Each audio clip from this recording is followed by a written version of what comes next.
Hi, I know the stream crashed. Don't worry, I remember Guru. Also, hi Kale-sama, welcome in. I'm sorry you had to stumble in right exactly when the stream was dying. It's okay, Rain. I, too, am going to fucking fight my internet.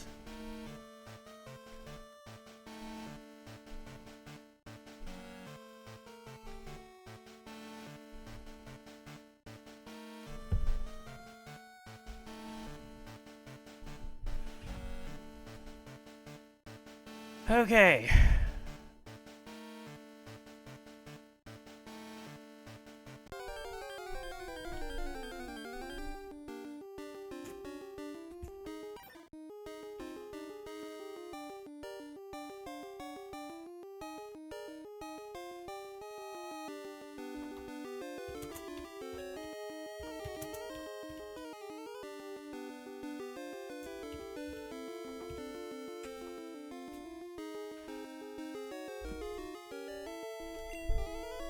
My apologies, but yeah, everybody try to refresh again. But yeah, Guru, what I was saying is that, I actually started the stream early because I wanted to get Seal from the Whirl Islands, which is only available in the daytime. In Crystal. And I forgot that, since I fucked up daylight savings time, that at least until we spring forward again, that my crystal's an hour ahead. So I started the stream at like 5:30 for no reason. Well, but so that's why there's an early stream. And I just assume that you did walk into this stream in your bathrobe with a cup of coffee, being like, why are you awake already?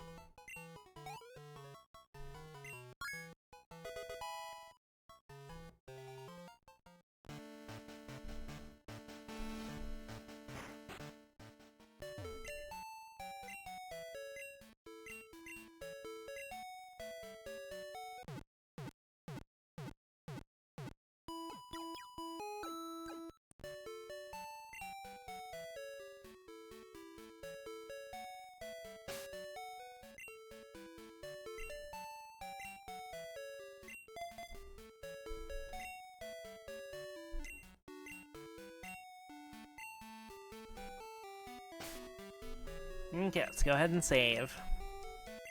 Also, if everybody could sound off in the chat to make sure they can actually... that they're actually hearing the stream.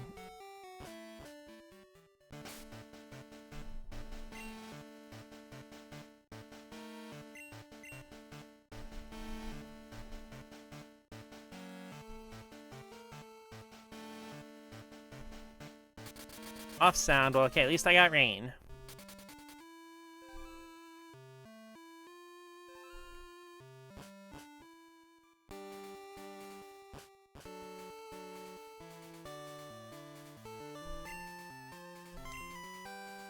Also, since it was warmer... Okay, Guru's here. If we sound off, how do we hear you? Well, apparently Cole is here. Hi, Cole. How are you doing on this lovely Thursday afternoon?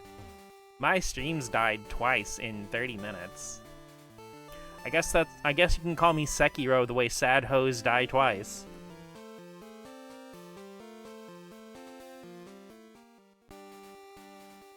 How are you doing on this lovely Thursday?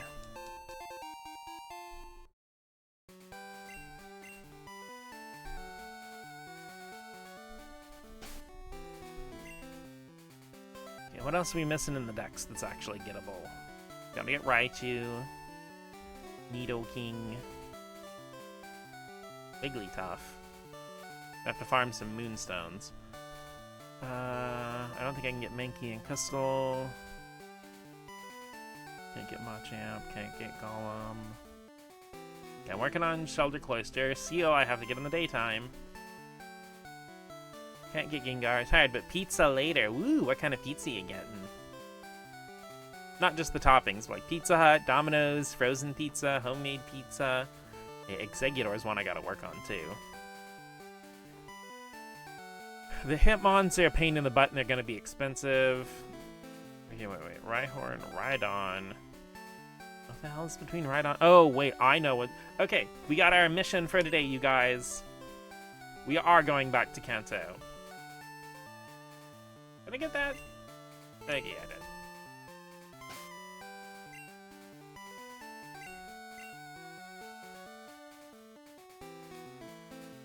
We're gonna get ourselves a Chansey. I'm so chancy, you already know. Carrying my lucky egg all around the safari zone. Is anybody besides Maddie even gonna remember that song? I mean, the singer was named after Maddie's octopus, so that's probably the reason why.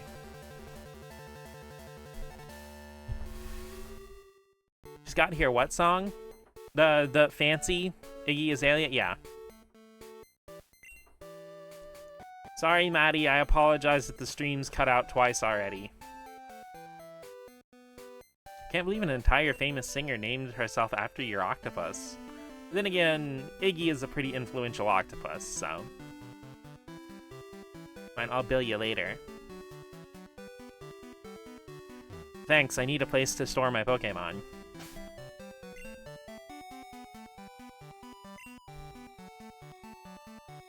Okay, I need to go south of Vermilion. Well, yeah, okay. I remember how to video the game. In Bill? Well, yeah, that's how he turns into a Pokemon. You just fuse him with a Pokemon and he stores it for you.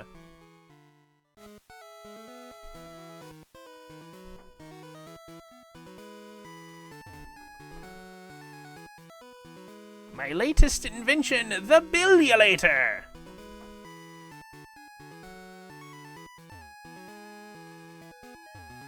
Wish I got billed because I want an Eevee.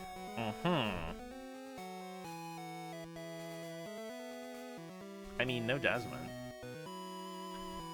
Also with that, please imagine that gif of The Rock, like Dwayne The Rock Johnson turning to the side, giving that eyebrow.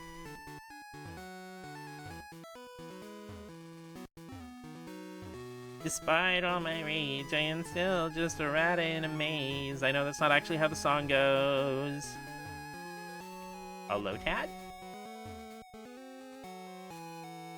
I really like Lotad, actually.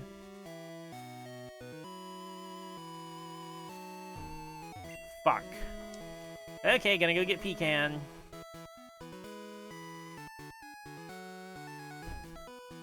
I can't believe this.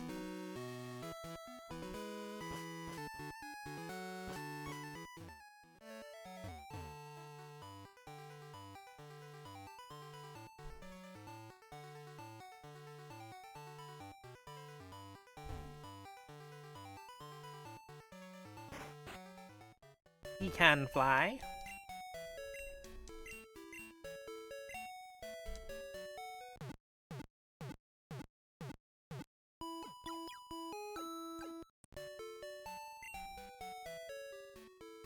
He can chew. He can pie.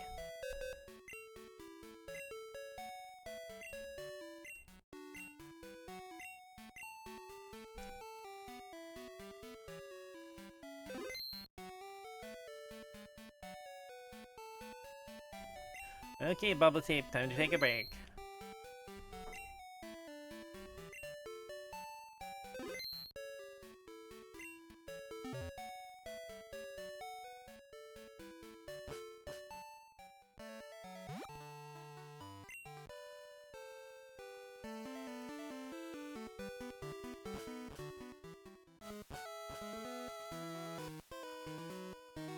There's definitely a conversation happening in my chat.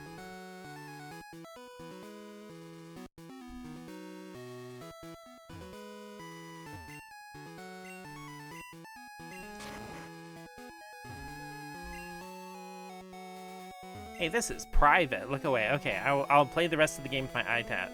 With my iPad. God fucking damn it, with my eyes closed. A low tad implies there's a high tad.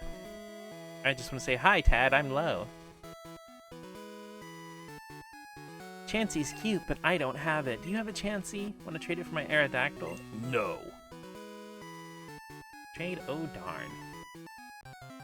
Wow, this is early. Hi, 7th. How you doing today? This is early because, fun fact. I fucked up daylight savings time because I can't tell which one's supposed to be the savings and which one's not. I fucked it up right when I started this save file. So if I go in there and try to change it, it's going to go an hour even further ahead. So my Pokemon Crystal is an hour ahead of real time. I completely forgot this, and I started stream at 5:30 so I could catch Seal in the Whirl Islands. I have not caught Seal because it was 6:30 in-game when I started. But how are you doing today, 7th? So instead, we're going on an adventure to catch Chansey.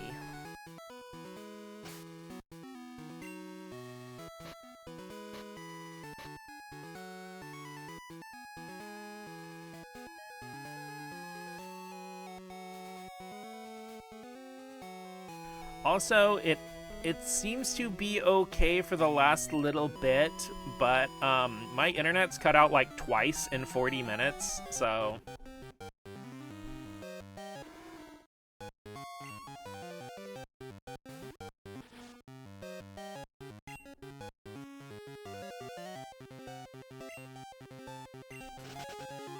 Power of P, we're fine.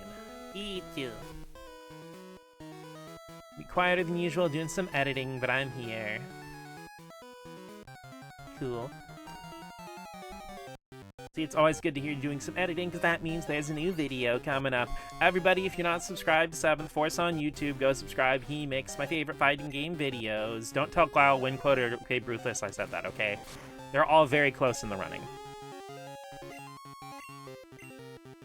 Nah, I'm kidding. All of them fulfill different niches, so, like, go subscribe to all of them, actually.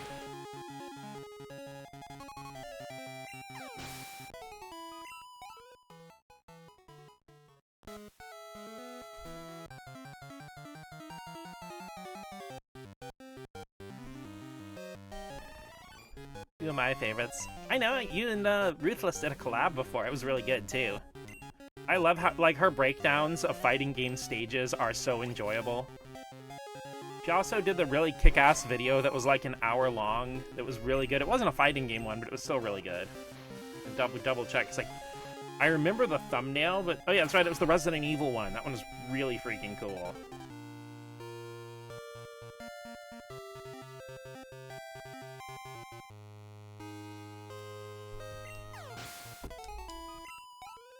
Yeah, the one on Mercenaries.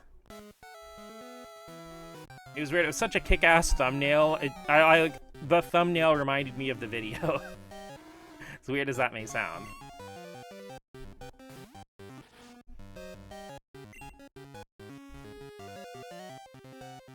You know, RE with the Mercenaries and stuff included is one of my, like, something I always appreciate about a lot of classic games. Is, like, there's a game you can ostensibly just beat it in, like, 8-10 hours, but you will get your $40, $50, $60 worth because there's just so much fucking extra stuff to do.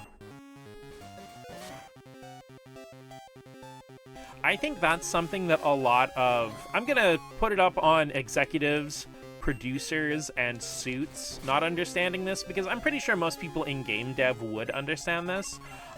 Is not understanding that, like, you can release a game that's not very long. Just give us new and fresh ways to experience the content.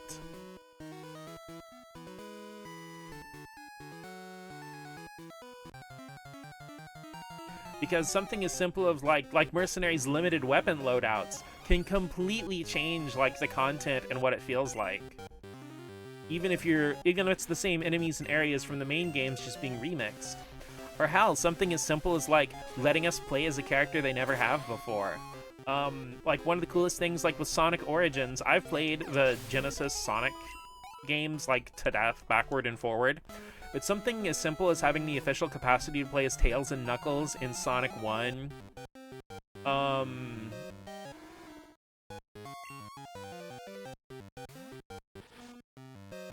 Or... My brain freaking flatlined, I'm so sorry. Forgetting to play as any of the extra characters in Sonic CD or something. You know, like, it's the same game, sure, but just something like that can make it really fresh. I feel like mobile kind of perfected this. We're constantly bombarded by content to keep us coming back. Yeah, but I wouldn't call it perfected because it's deliberately insidious.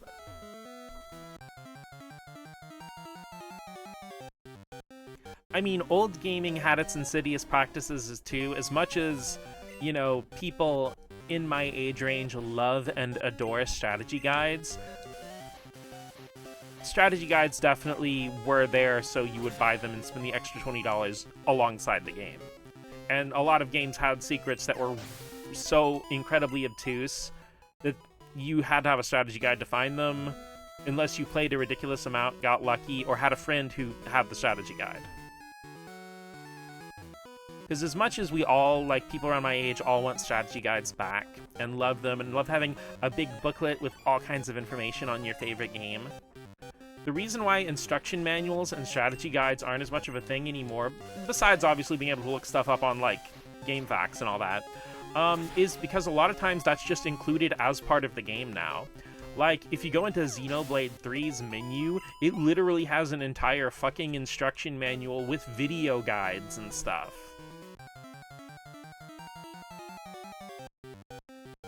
And obviously for, like, stuff prior to, like, the PlayStation and CD media, a lot of stuff had to have the manual just because, like, stuff like the story and all that, you didn't have space in the game to actually have everything immediately available to the player. But granted, there are some games as early as the Super Nintendo that had, like, tutorials and stuff you could reference on the menus. Give me that Chansey, please. Give me that Chansey, please.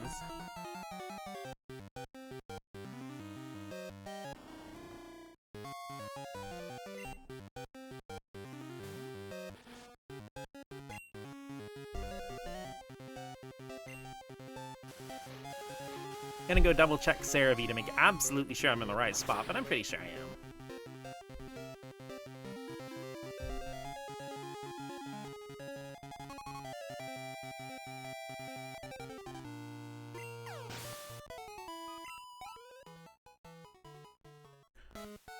It's funny because one time I was, like, this is really early on, I think I was checking something for Hoppip, and that's just been the Cerebi page open in my mobile browser. So every single time I go to Cerebi, I'm just greeted by Gen 2 Hoppip. Hi, Hoppip. Okay. Check my Poke Gear. Remember all those thick Pokemon strategy books? They always took up so much space. I love those thick books, though. Like I said, there is something really magical about, just having a big physical book full of information on the games. The games! Okay, so Chansey is available where I am, which is Route 14. And it is available at night in Crystal. I am double checking and cross-referencing all of this. It is 1%, which I knew coming in. The game!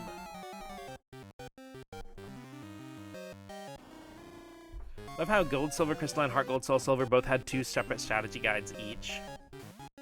Remember we usually got rid of them after a year has passed? Nope, not me. I still have my strategy guides for Red, Blue, Yellow, Ruby and Sapphire. I had an off-brand strategy guide for Gold and Silver, but it literally fell apart, and I keep finding the pages in different spots of my house. I want to buy a replacement for it sometime, because I thought I'd lost it for a while. Eventually I found it, and it was like soaking wet, and half the pages are missing.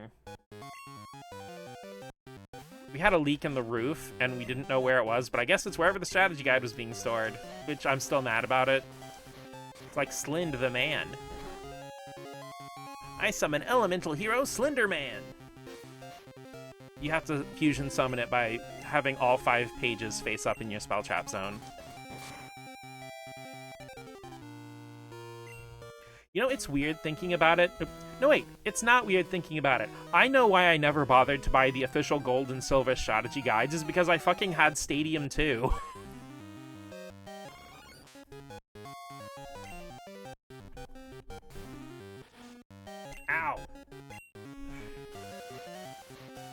Give me just a second. Somebody is headbutting me and trying to put tiny little knives in my titties.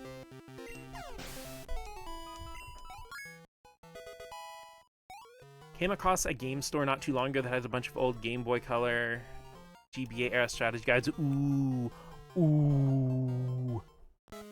Gimme. C-Dot is here.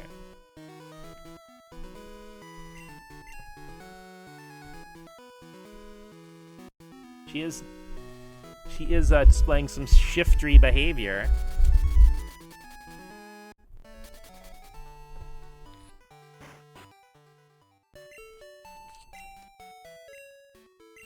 Dude, it's a good thing I'm not near that game store because I would just lose so much money. Kimti. She has taken a break from trying to stab me to death and is licking her own butt. Hello, it's Todd. Mott, sorry to call you so late. You must be a lot better now, huh? How about showing me your technique in a real battle with me? I'll be waiting on Route 34. See you later. You'd buy it out, probably. Though, like, I was excited to go to the thrift store a couple months ago because they had a stack of strategy guides. And aside from some that were on games I did not care about, I had them all.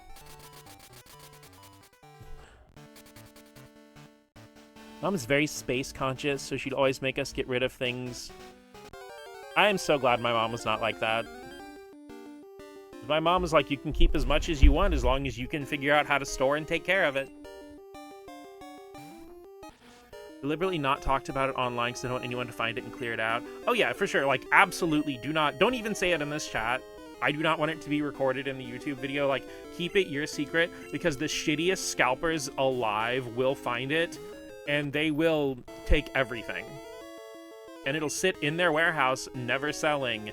And it's just like, and it sucks because these shitty ass scalpers will sit on this stuff and then nothing's, like, none of the stock's moving, none of it's getting to people who want it, and nobody's gonna buy it even if they do want it because no one wants to spend that much. Especially with things like the freaking Ambernick and all that shit, making emulation quicker and easier.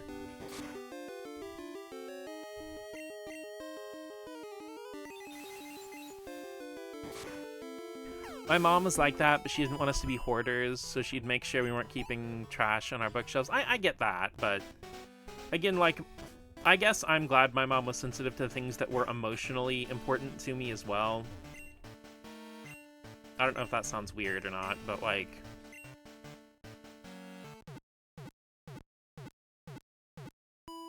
But then again, my mom, like, her parents threw away stuff she cared about sometimes without telling her.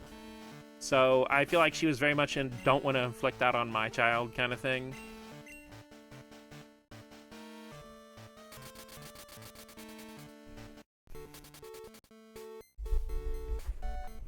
You see, like, as much as I am pro-preservation, I actually don't really want any of my games or toys or anything to be untouched and pristine because, like, in the grand scheme of time, all of this stuff is going to degrade eventually. It may be hundreds of years, it may be long after I'm dead, but it's not going to last forever, and I would rather it have a life of being played with, of being enjoyed. Like, yeah, obviously I'd love for my stuff to work and be perfect forever, but, like, with or without me, it's not going to exist forever. So while I'm here, I would like to give these games their intended purpose and be sources of joy. I know the secret of the game store. Oh.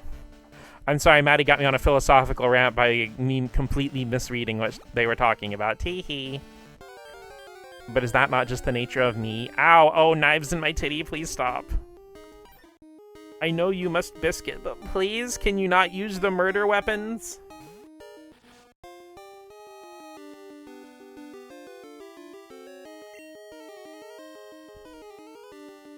Of course, she wouldn't get rid of stuff I cared about, but she wanted to become conscious of our possessions.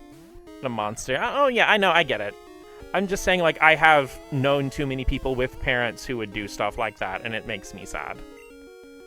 It just kind of reminded me of that, because I would figure, because one thing I have a very hard time processing is that not everybody has the kind of special interest attachment to video games I do.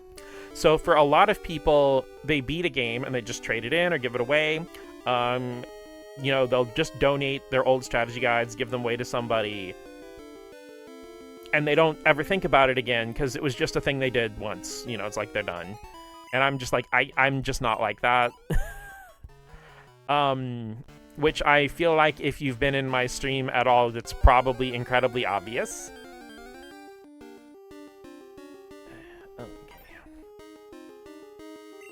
Imagine going on a philosophical rant about video games in this stream. Tee-hee. Just a little.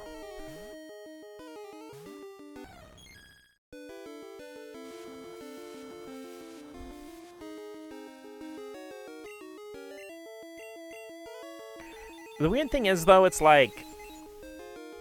It's very, like, as much as my, like, super focused special interest is video games as a broad topic, ones that I'm not particularly super into, I will completely let go. Like, I have given away dozens of video games to coworkers and friends and stuff because I played it and I just didn't vibe with it. One of my favorite stories about that is one of my, at my previous job, and, like, we worked together for, like, 9 years, and we actually formed a pretty good friendship and stuff. Like, we still message each other about game stuff. And, okay. Years and years before this happened, I would just buy every copy of Beautiful Joe I would find, because GameStop would have it for either $1.99 or $2.99. Usually $1.99 for the PS2 version, $2.99 for the GameCube version. So I'd just buy it whenever I found a copy of Beautiful Joe, because hell yeah, it's Beautiful Joe. So I actually had 2 PS2 copies, and I was just talking to him one day, and I'm like, hey, do you have Beautiful Joe? And he's like, no, I've had it on my Amazon wishlist for a while, but, you know, it's just like so many $40, $50 games, I can't always get to them. And I'm like, okay. And then I just brought him my extra PS2 copy of Beautiful Joe the next day because I'm like, here you go, saved you $50. What's always baffled me is people who can start a new save file in their Pokemon game. Growing up, I never could. Oh, no, absolutely. I have replayed the games because, unfortunately, for whatever reason, which I think I know why it happened now, but I would lose my save files for my original Red, Blue, and Yellow a lot. Of course, thinking back now, I'm pretty sure it's because I like to play them in the Super Game Boy, but sometimes when it wouldn't load, I would just rapidly power on and off the Super Nintendo until it would load the Game Boy game properly. And I'm pretty sure by doing that too fast, it would jostle the mechanism and cause the cartridge to voltage spike. Not enough to damage the cartridge, but enough to basically... Because all it takes is a quarter of a second for that battery to lose power and your save data's gone. But, yeah, I have never replayed any of the games from, like...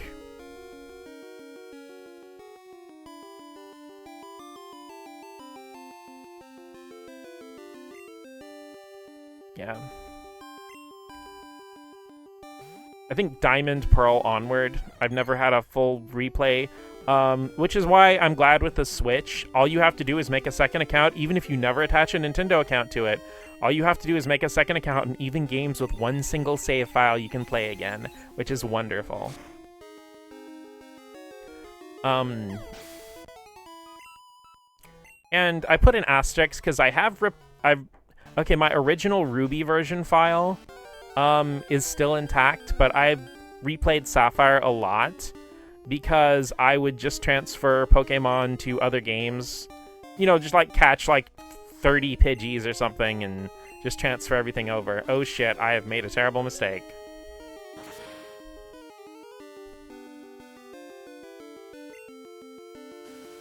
And like with Gold and Silver and Crystal, to try out new teams and stuff, I would like do a playthrough and then transfer all my Pokemon to Stadium 2, and then I would just do another run with a different team. And like I said, since I had like a master file in my gold version, I would like breed different stuff so I could start the game with Eevee, or I could start the game with like Houndour or Slugma, or ones that are hard to catch, or ones that were only available later in the game. You do a playthrough with like Sneasel on my team and stuff. So like with Silver and Crystal, I did a bunch of different playthroughs and then just transferred my Pokemon over to Stadium 2. Because I had always wished I could get the Pokemon box for Ruby and Sapphire. Not just because it's like $4,000 now. Well, specifically for a North American version. It was just a regular retail game in Europe and Japan. But the North American Pokemon box was exclusive to the Pokemon Center website and Pokemon Center stores. It was only $20 and came with its own memory card, but it was basically Pokemon Home on a disc. And I do actually have My Pokemon Ranch on Wii. But my problem with starting any of the ones from Diamond and Pearl onward is you lose your original start date. Why I wish Pokemon had, if not multiple save files, at least New Game Plus. Because my idea for a Pokemon New Game Plus is after you beat the Elite Four, it gives you access to all your old boxes with the Pokemon from the previous save file.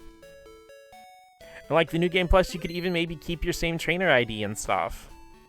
Wish I had known about it at the time, literally could have just gone to the store and picked up a copy back then.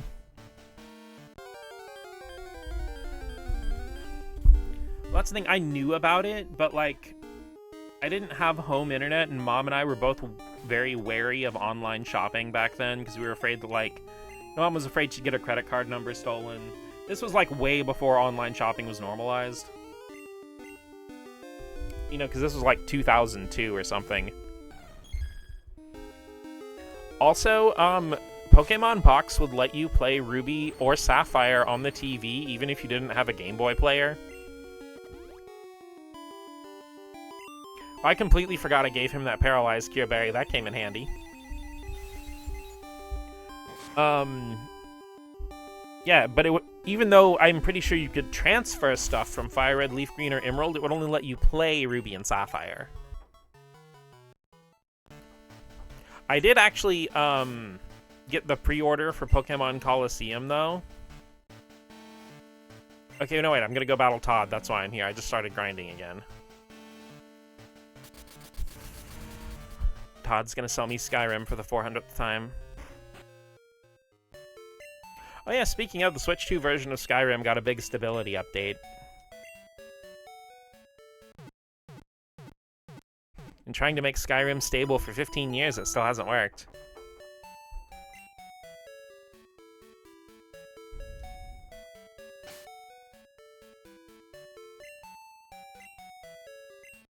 And Soda mentioned it earlier, but they actually did Shadow drop Xenoblade Chronicles 2 Definitive Edition Switch 2 update.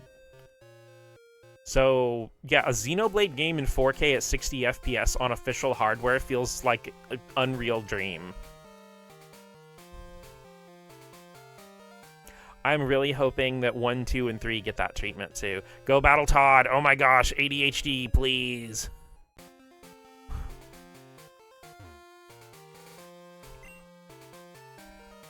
I remember the time shopping online was treated like you were going to a sketchy part of town. Yeah. I waited for you. I even cut back my shopping to raise my Pokemon better.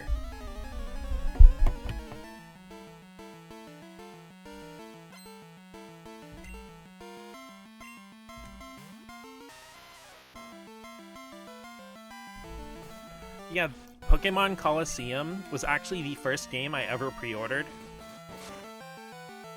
And I got the bonus disc. I still have it. The bonus disc where you can get Jirachi on your Ruby or Sapphire.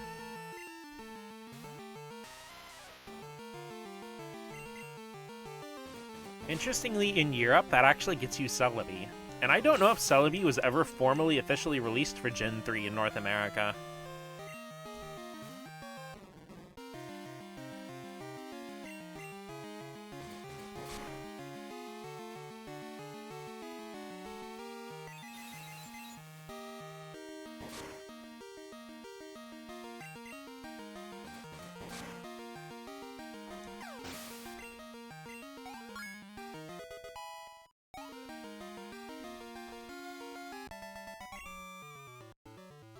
Did I screw up my training?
No, no, radio. That's what I want to do, radio.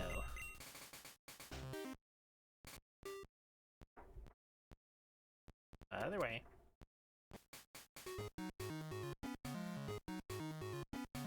Let me think. Today's password is drowsy. Like, comment, and subscribe if you're drowsy.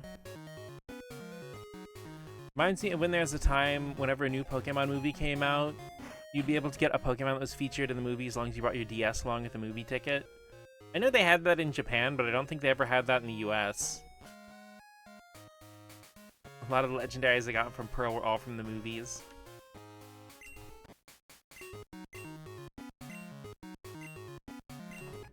Okay, come on, Mots, join the show.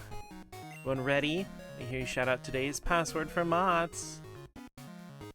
Drowsy! Just bespoke events here. A lot of times, like, they were GameStop exclusive events.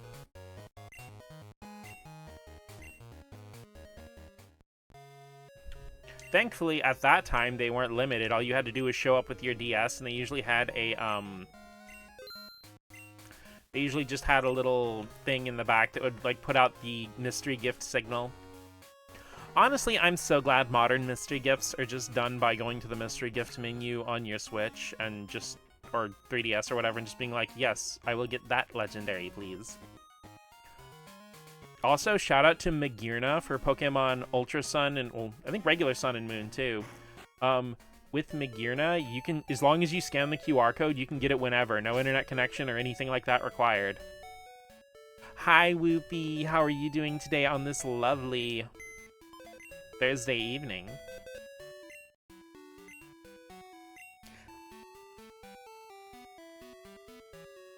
It's fun seeing Toys R Us employees looking at me and my brother with a pleased look because we were so excited he sent us Pokemon. Aw, that's cool. Remember going to Toys R Us in Times Square to get a Darkrai, and I got trapped in a conversation with a dude who did not smell great. Yeah, I distinctly remember going to a GameStop, and it creeps me out how vividly I remember this. But some guy who was definitely over 35, and I was like, I don't even think I was 20 at the time. And the thing is, I wasn't 20, and I looked like I was like 15. Because I've always aged really slow. And so I'm sitting there talking to him, because, like, oh, for context, I have long reddish brown hair, and I pretty much have since I was in high school. And, you know, I'm trying to get my Pokemon, and this guy's just standing there talking to me. And, you know, I'm like, I'm very uncomfortable. And GameStop employees out there, like, helping someone else. It wasn't exactly busy, but there were quite a few people in there getting the Pokemon, and some people were buying stuff. And my mom comes in, and she's like, hey, ready to go? And he's like, oh, is that your mama? And I'm like, yeah. And he's like, I see where you get your purty red hair. And Mom's like, hey, didn't you need to be at the appointment? I think you're late. And I'm like, yeah, that's right, Mom, let's go. And Mom literally grabbed me by the arm and got me out of there.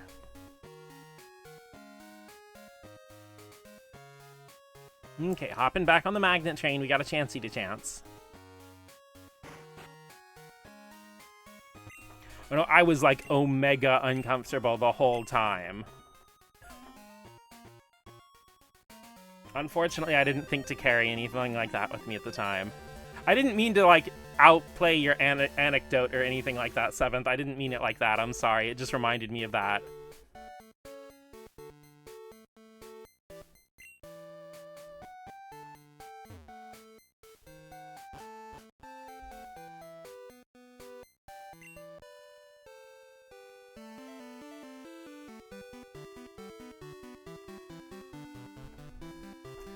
It's just like, the thing is, I can still vividly remember, like, the cadence at which he said the pretty red hair thing, and I'm just like, eh. Great night for fishing. We should get a battle going. I'll be fishing on Route 42. Swing by if you have the time. Oh my gosh, I'm never gonna get this Chansey. That's when I knew it was going. Yeah, I'm so sorry, guys. I didn't mean to make that awkward or anything. It's just like, oh boy. Like I said, you know, like, max power up to my mom for just like, oh, weren't you late for this? And I'm like, I don't even remember what excuse she made up. I'm like, oh yeah, you're right. Harvesting his kneecaps as we speak. I don't know if he's still alive. He didn't look particularly healthy.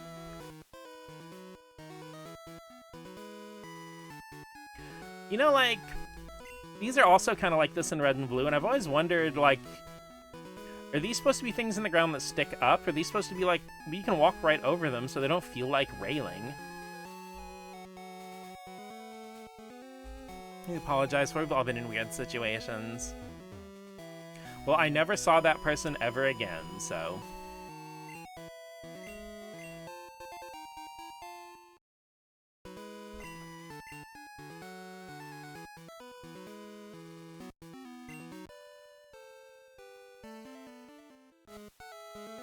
Okay. Sad parents popping out was enough.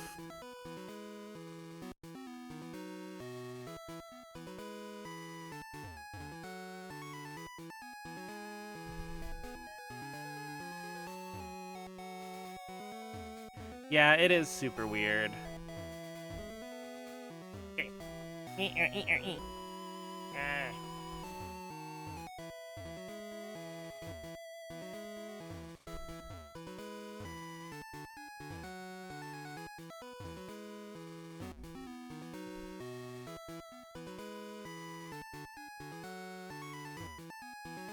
Of course, like, it also helps that, like, my mom was, like, very gender, and in the way that, like, some days she would wear, like, pretty pink dresses and carry her little unicorn, like, her unicorn backpack that had, like, a little donut and cupcake things hanging off. Other days, she would be dressed head to toe in black with a leather jacket and chaps and a freaking, like, fedora with her hair, like, and she'd tie her hair up in the hat. And the thing is, like, even though she was very busty, you know, the shirt, the combination of the jacket and a loose shirt, you couldn't tell if, you know, is this a woman who just happens to be a little taller than a normal woman, or is this like a really pretty dude who has a super buff chest? So I also lucked out that Mom was in, like, the dark fit that day, I guess.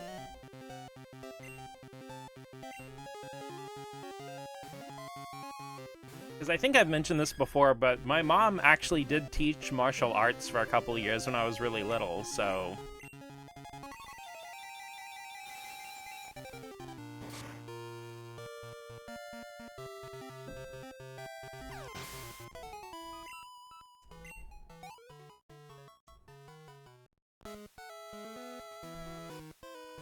Okay, wait a minute. Okay. The XP share. Wait. Okay, how am I gonna do this? First, let's give Wachama XP share. Trying really hard to stay focused. Okay, let's put Mellow C in the front. That way when the Chansey shows up, I can just hypnosisize it. Heyo!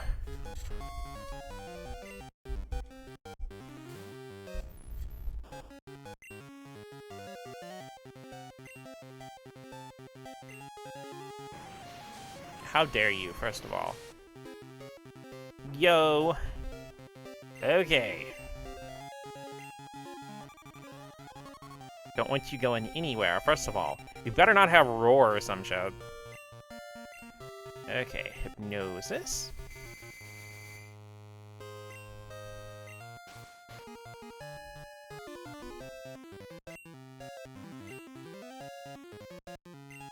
Oh, wait, shit, I think typing actually does affect Nightshade in this generation. Go back to eat.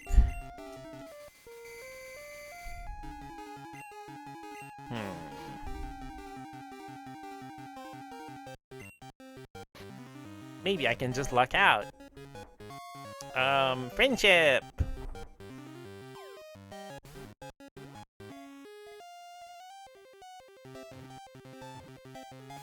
Damn it.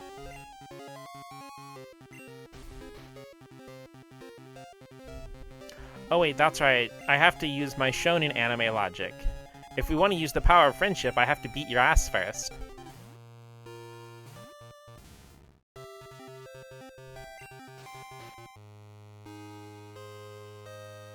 The power of my pangolian, who is stanced up like somebody working at an office.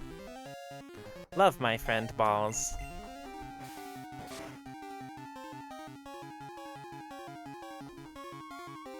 Get him, Pecan. That report's due in an hour.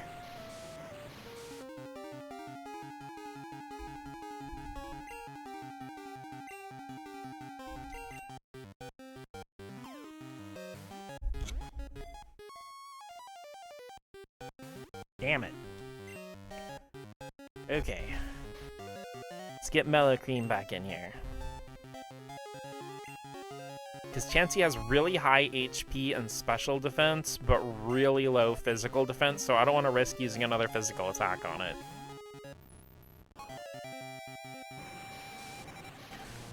Stop that! You're tiny enough as it is! I promise your weight loss is not going to cure the depression.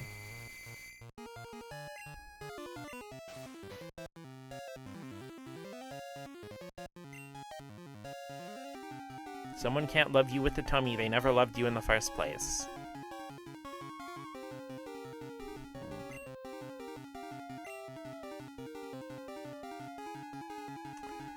Damn it, I think Ultra Balls are probably going to be the best bet still. Minimize won't get rid of the big sad.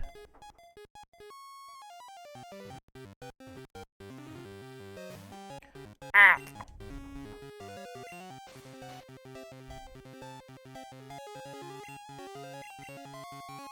Hi, Gusty. Well, look at you coming in here and streaking while shaking that booty. How are you doing today on this lovely... Well, I guess it'd be Friday morning for you. The weight loss will actually worsen the depression, so eat. Why Chansey catch rate gotta be so low? It's low, low, low, low, low, low, low. She got the baggy sweatpants and the Reeboks with the pants. She came along and gave that big booty some pants.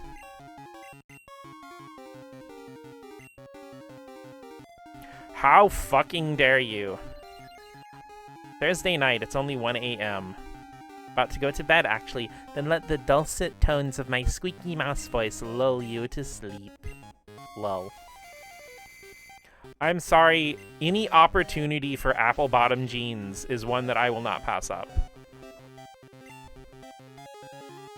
Even though I know the song's actually called Low. That's like one of the biggest disappointments in my life, is learning that the song was just called Low. I wish a Pokemon actually looked like that sprite. That would be wonderful.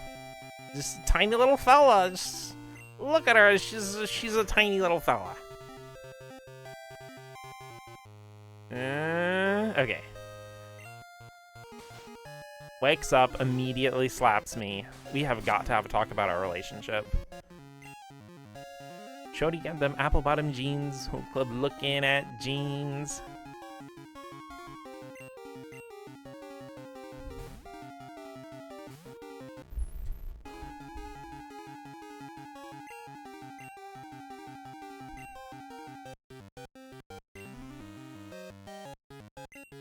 Conversely, one of the best discoveries was actually learning that there was a clothing outlet called Soup.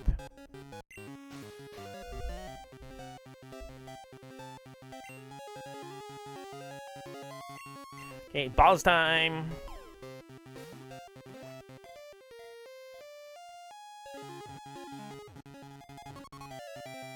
Let's freaking go!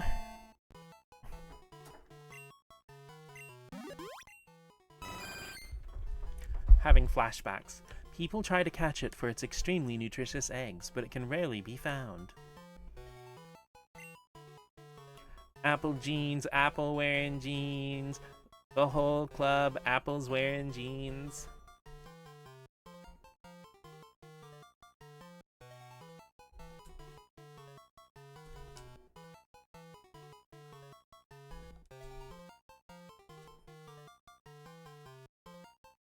Critter named Fritter.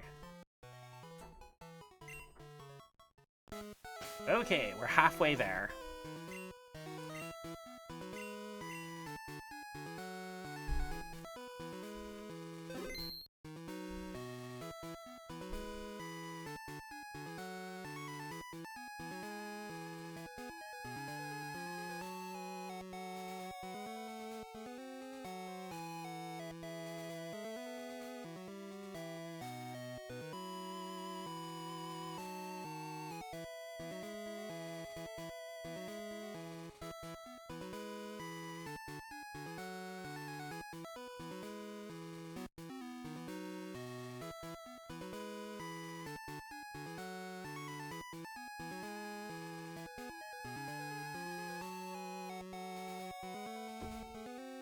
Critter Fritter would make a good babysitter.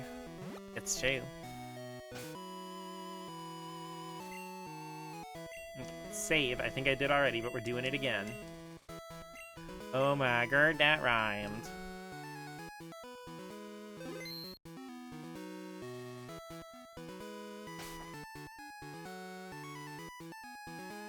Okay.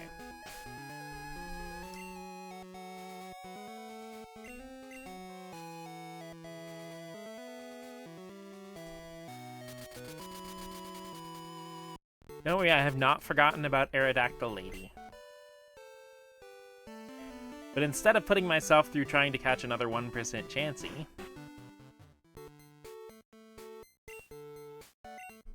instead the Chansey we have now is going to get laid. And lay an egg.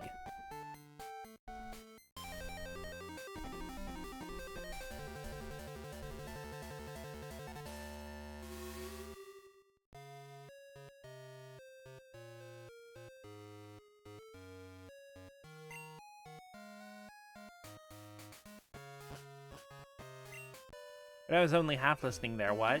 Oh, big squishy pink sex.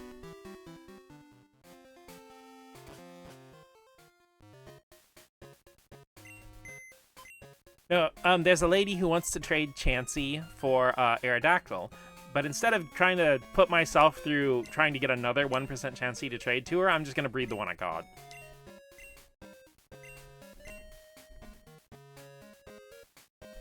I very much miss, from the newer games, being able to take stuff from your box and just use the stuff there. Yeah, okay, Pecan, go over to Cutie's box for a sec. Okay. Brain, come on. I can see Fritter over here. Mellow Cream over here for a sec. Breeding.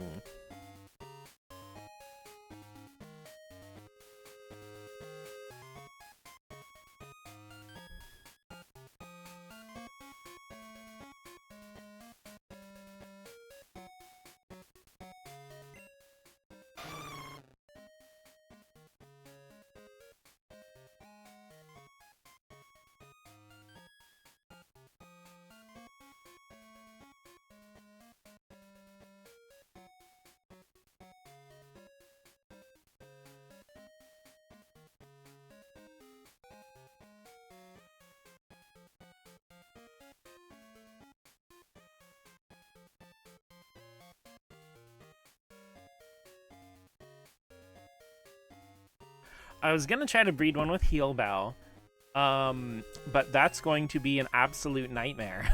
So, probably just not gonna go for an egg move this time.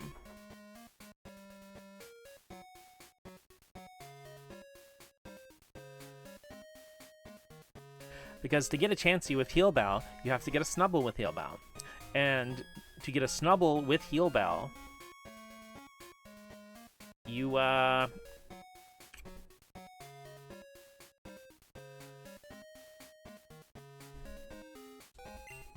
you would have to have a Smeargle get Heal Bell.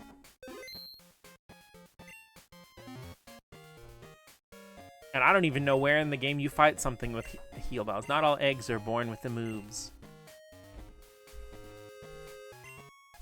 They always want a Tama go, but they never want a Tama stay.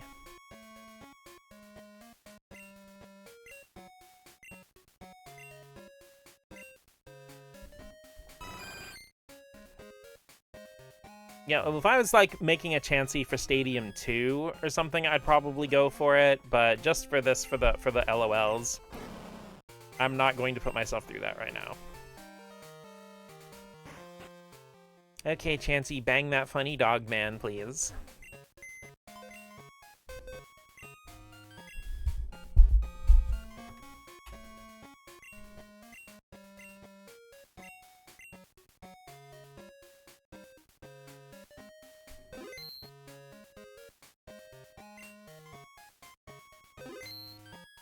See, the shot's gonna Miltank with Heal Bell, have Smeargle use Heal Bell and sketch it. Okay, yeah.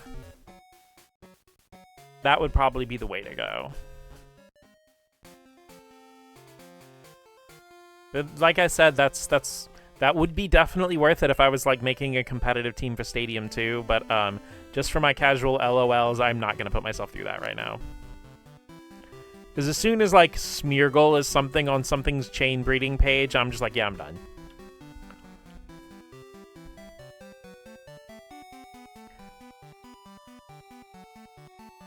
Okay, while we wait for them to mate so we can have an egg to incubate, I guess I'm just gonna go bite Tully.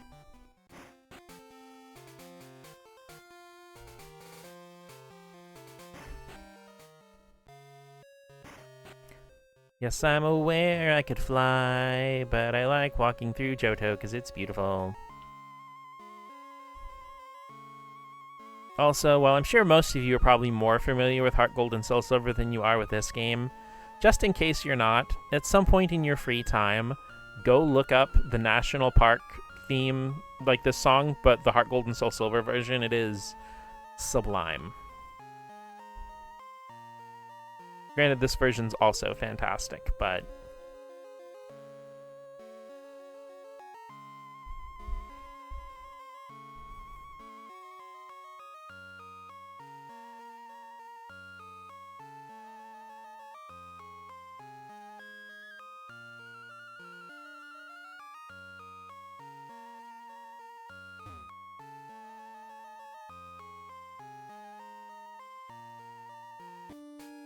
it's a national treasure.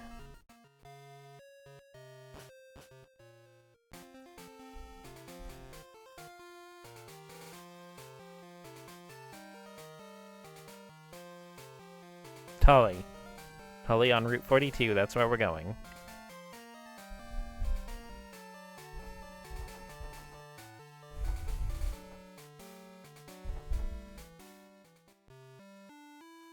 Going to fight Tully, because Tully wanted to battle. Biking indoors. God fucking damn it.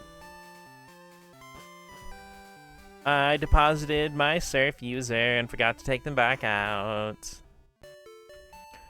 You know what? I'm just gonna go to Monogamy Town.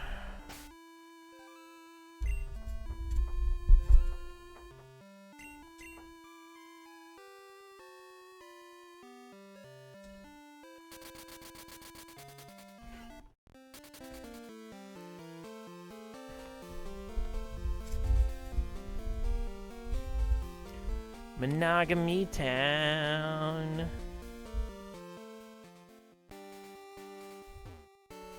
Remember my mom took us to Kyoto?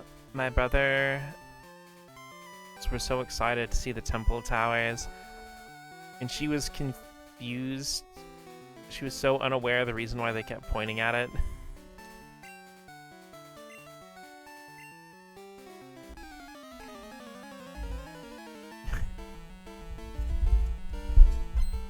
Now we have a running joke around here. Sorry, I'm calling Mahogany Town Monogamy Town. My mom, yes, my mixed children being interested in Japanese history. Me and my brother, oh my god, a Pokemon reference!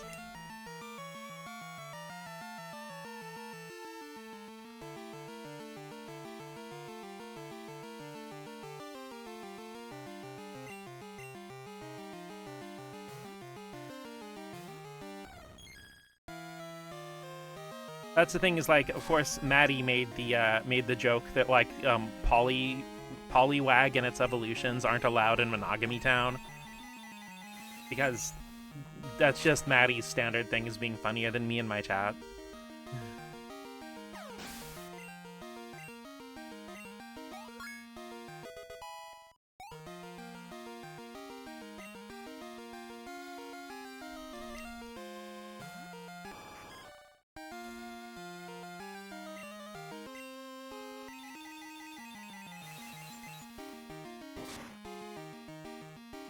Just funnier than whoever's chat there, and it's true.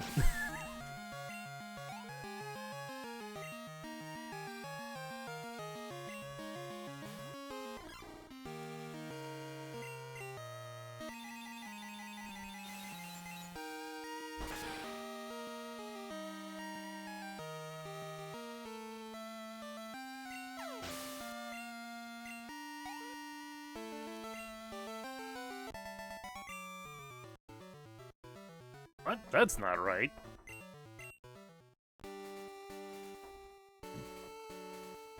Debatable. Well, guess what I'm a master of? So you want to be a master? Pokemon! Okay, here's my Pokemon anime hot take. Okay, I have a lot of them, but here's one that's probably, like, my spiciest. Okay, the song Wanna Be a Master, the one for, like, the Orange Island season, I think that song goes harder than the season 1 Wanna Be the Very Best theme.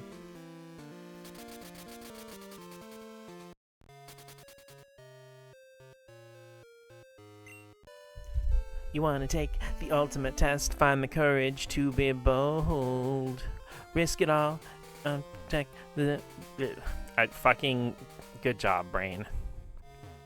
Theme had the skills to be #1. It certainly did.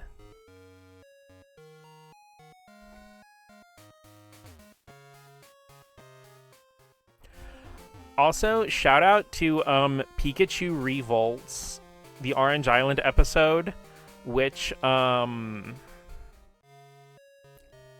some reason is just one of the most gorgeously animated pieces of television ever crafted, and I have no idea, like, they just went ultra hard. I mean, I'm pretty sure it's Masaki Iwane involved, like, his animation stuff is always fantastic, but for Pikachu Revolts, for some reason, like, is just fluid and gorgeous.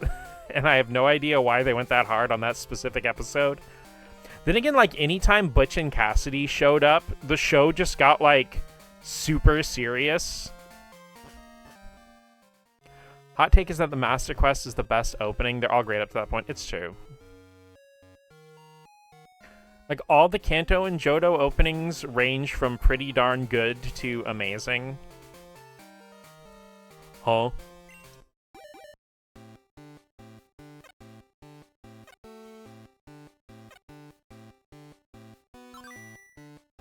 Oh, it's the last Delibird.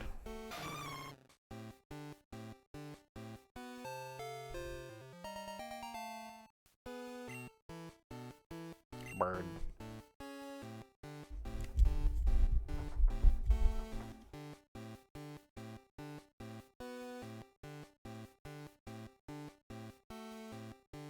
Ord.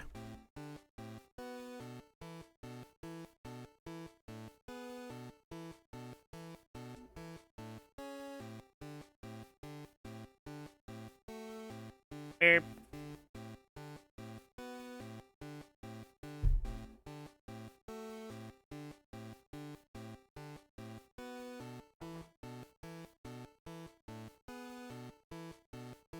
Okay, I was trying to remember the name of the candy bar I was thinking of.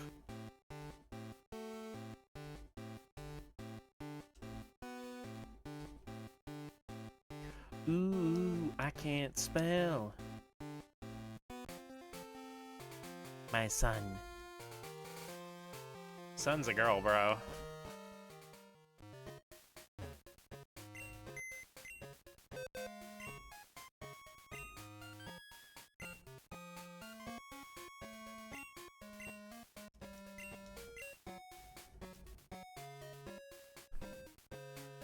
Crack? Well, crackles are like, they're basically like Crunch bars, but not as famous.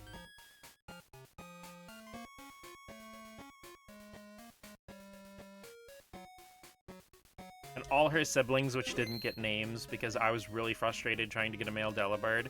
And then the other egg that I just left after just deciding to give up and go catch a wild male Delibird hatched male.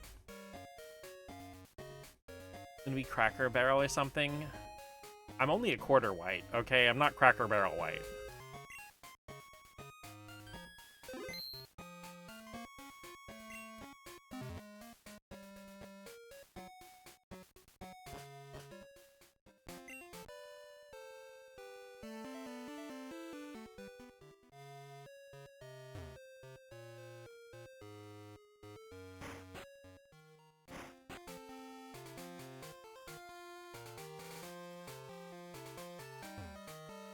And I realize now that you're trying to type legit instead of legend.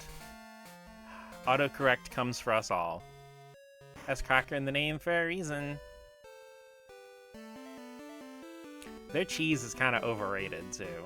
I mean, it's fine, but... I don't know what restaurant it is, but all I know is my stomach won't be able to handle it because all the grease. That's most American restaurants. They call that a movie that's about 50s nostalgia Grease for a reason. It's the center point of America.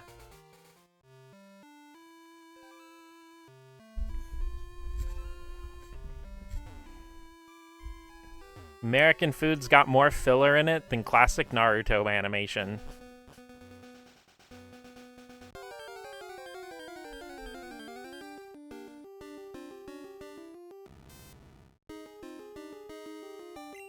Was I born with a sensitive stomach? I mean, listen, we all be indigestion girlies, okay?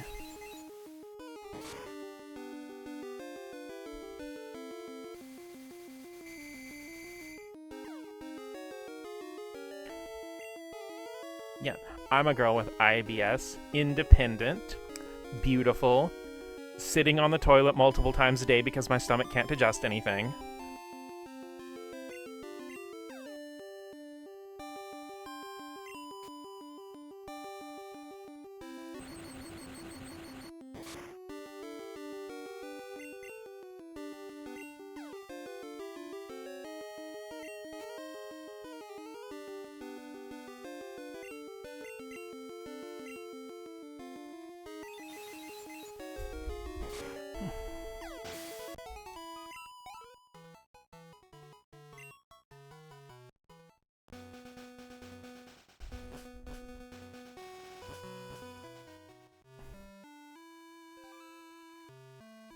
My friend is from the Midwest, and she's showing me some popular dishes and showed me deep-fried sushi, and I... Yeah, that's my problem, is I really like pizza. A whole lot.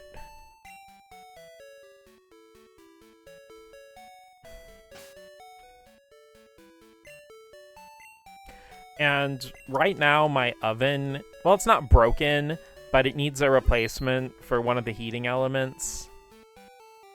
So I can't really make, like, DiGiorno or Red Baron or anything like that. So if I want pizza, I either have to buy small pizzas I can make in the toaster oven, or, order pizza from, like, Domino's and stuff. I would insult her, but my stomach could never. Understandable. Also from the Midwest. See, that's how we know America's gone downhill, because it used to be the Wild West, and now it's the Midwest. Wicked Wild, Wild, Wild West, Jim West, Desperado, Rough Rider, no you don't want nada, six gunnin'ist, brother runnin'ist, Buffalo Soldier, look, it's like I told ya. Gonna take down me, the champion. No, wait, am I gonna get copyright struck for that?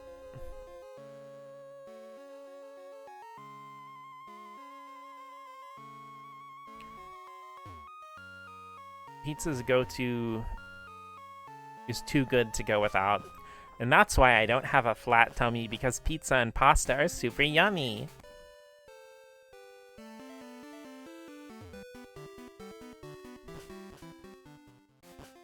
Just say /J after singing, of course.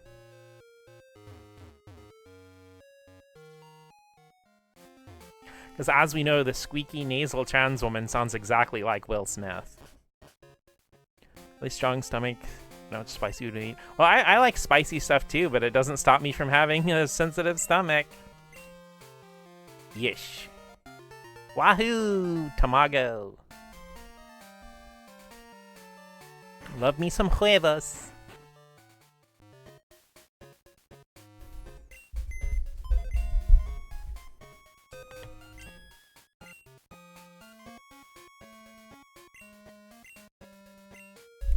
Also reacts to ramen sometimes. Well, that's the thing, like, it can be anything when you have a sensitive tummy, even if it's something you've eaten 100 times that's never caused you a problem. Sometimes your stomach will decide, hey, bitch, what's up? Fuck you. Yeah, go die. You're gonna be in the bathroom for 45 minutes for no reason. Incredibly glad that we have portable devices that I can watch YouTube videos on.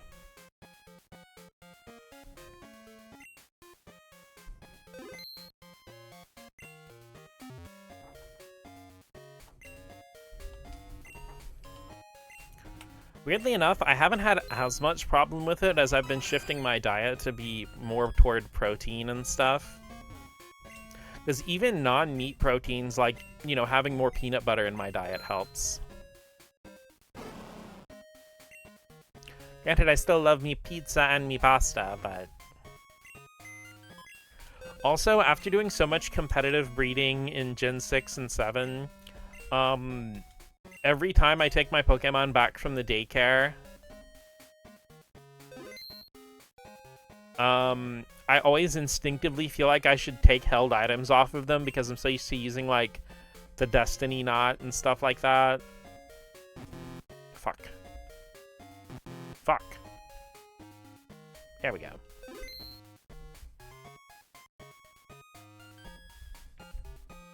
Off topic, but 40-mile winds. Ugh. I am so sorry. Rainy days and windy nights, and once again, Maddie is just funnier than the rest of us. It must be nice to be so cool, attractive, and talented. Competitive breeding. Yeah, casual sex implies the existence of competitive sex.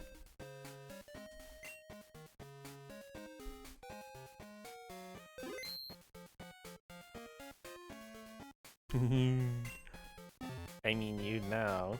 I do have experience. Over 1,000 hours, actually. He's good at everything. They are. Just, yeah. Must be nice to be born with 31 in every stat.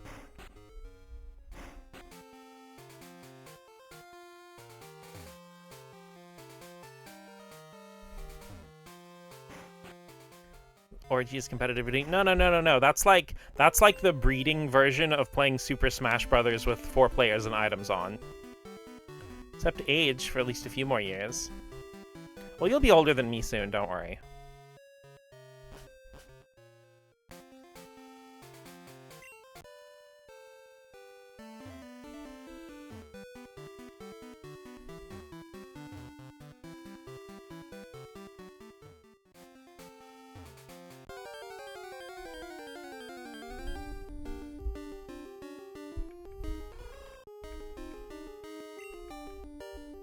It's like Battle Royale territory. Yeah, it's like Power Stone. Oh shit, I just remembered that the fucking Capcom Fighting Collection 2 has both Power Stone games in it. I could stream Power Stone.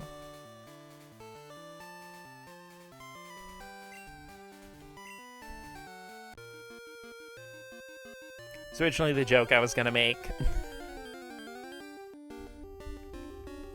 Granted, like, you, I, and maybe Rain, I think, are the only people who'd know what Power Stone is.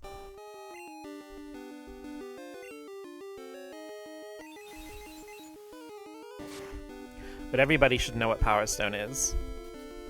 Because I was actually watching, I cannot remember the channel's name, give me a sec. Ugh. They don't always make fighting game content, but they had like a 45-minute video on Ingrid.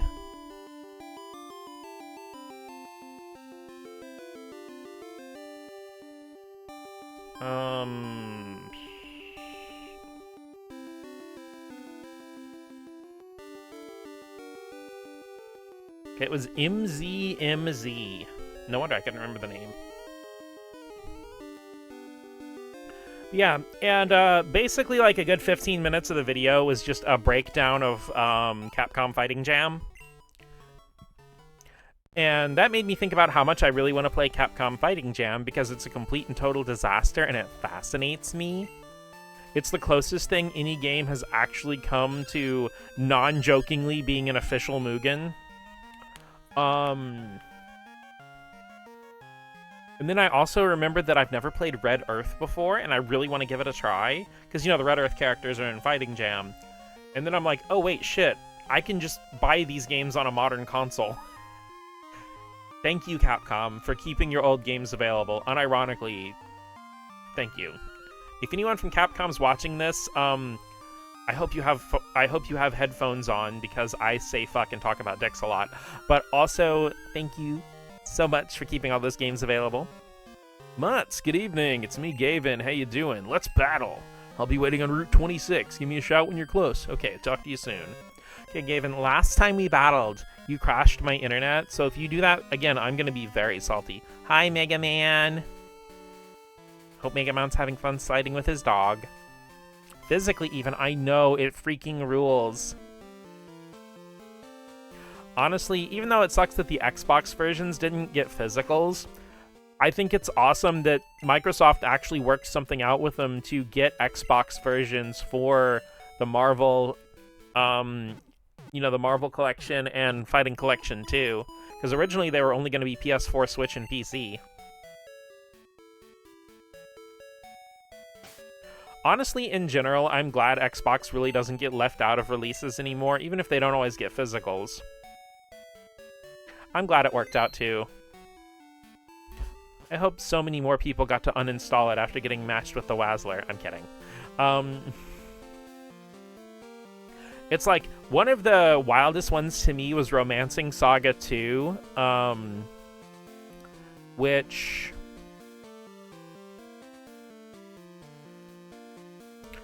well, the Romancing Saga 2 remake, which is from the same people who did the remake of Trials of Mana, originally launched PS4, PS5, Switch, and PC, and then sometime last year just randomly got an Xbox Series X and S release, like Shadow Drop with no provocation or build-up or marketing. It's just there. Capcom actually did the same thing. Monster Hunter Stories 1 and 2 are available on Xbox One and Series X and S. Like I said, they just shadow dropped them out of nowhere. I love playing 3DS games on my Xbox One. That's not even a joke. Gavin. I'm gonna go fight Gavin.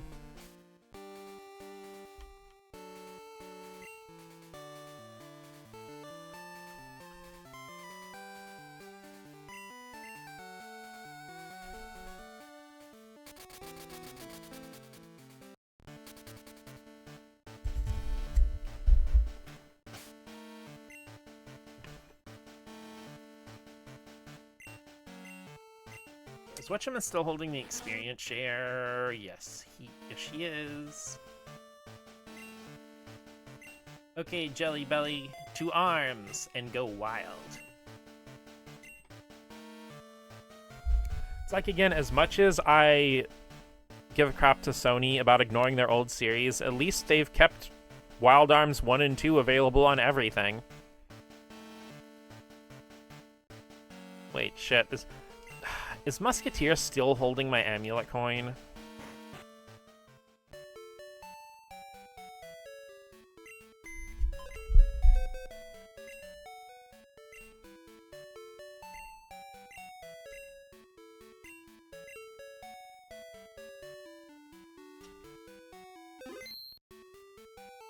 Because, yeah, it's like with the, after Visions of Mana came out, they just shadow dropped Xbox Series S and X versions of, Trials of Mana Remake and Legend of Mana.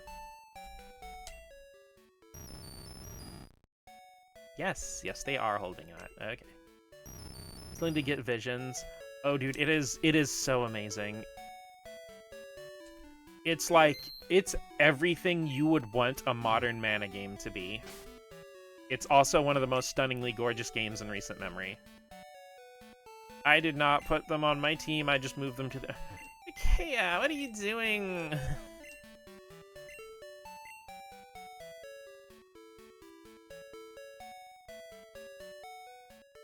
What did I... Okay. Calm down, pay attention, don't get distracted by the beautiful Mana games.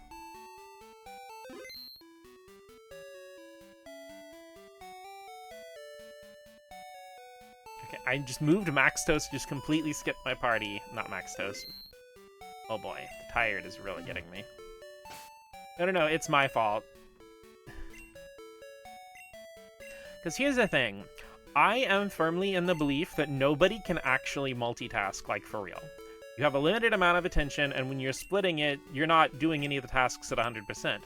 Granted, some tasks do not require 100% of your attention. Big EP claims another cute trans girl. It's true. But, I am even worse at multitasking than most people. I keep trying to do it, but it's a terrible idea. I mean, I do thankfully catch myself on it now, like if I know... Like let's say I'm watching a YouTube video and playing a game, and I start, like, ignoring the game and focusing on the YouTube video, I'll just, like, save the game and turn it off instead of trying to, like, keep splitting my attention. Mouse hand small, only one task, it's true.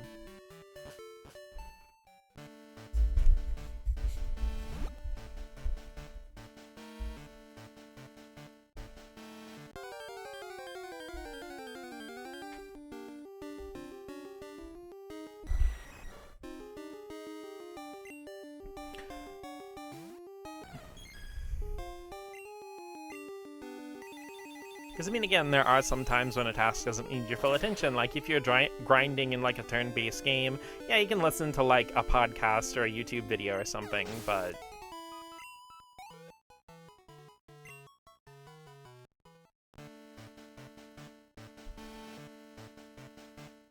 I mean, I do wonder if that is an issue, why so many people have trouble with media literacy and don't seem to understand a lot of stories on a deeper level, is not because they don't have the capability to engage with it intellectually, but rather because, you know, they're just listening to Netflix while they're making dinner, because everybody is, like, in this weird mentality that they have to, like, they don't ever have time for anything.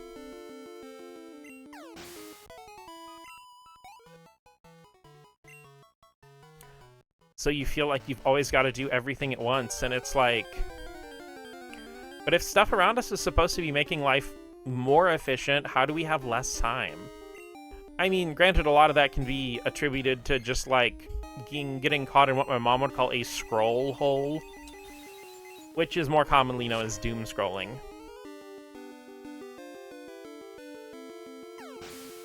I blame capitalism. It's probably capitalism.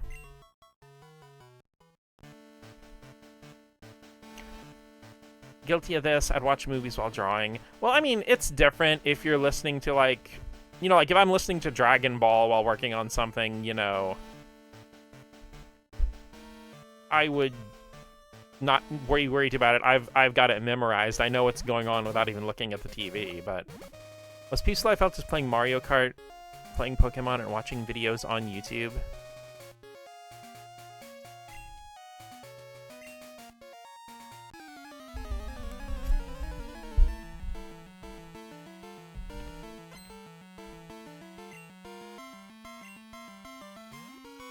It's like, I know when watching stuff like with the new Trigun and stuff, I actually do try to not only put my phone down, but set my phone far enough away where I'll have to physically get up to go get it. That way I'm not sitting there like scrolling in something or trying to live tweet about my freaking watch time, then I'm not actually engaging with the show. I think only Identity V is when I would turn off everything because the game requires all my senses, and Monster Hunter. But yeah, I mean, like I said, there are some times when you don't have to give something your full attention. I think people just overestimate how far their own attention can stretch.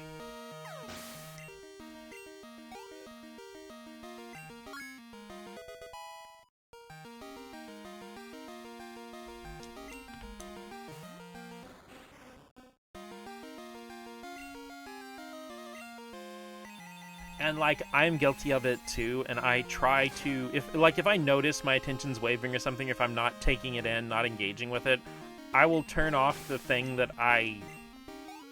Like, there have been times when I would be playing a game and listening to a YouTube video, and I'm, like, completely not getting what they're saying in the YouTube video, and I'm like, okay, then I just turn, like, my phone off and set it down, and just focus on the game.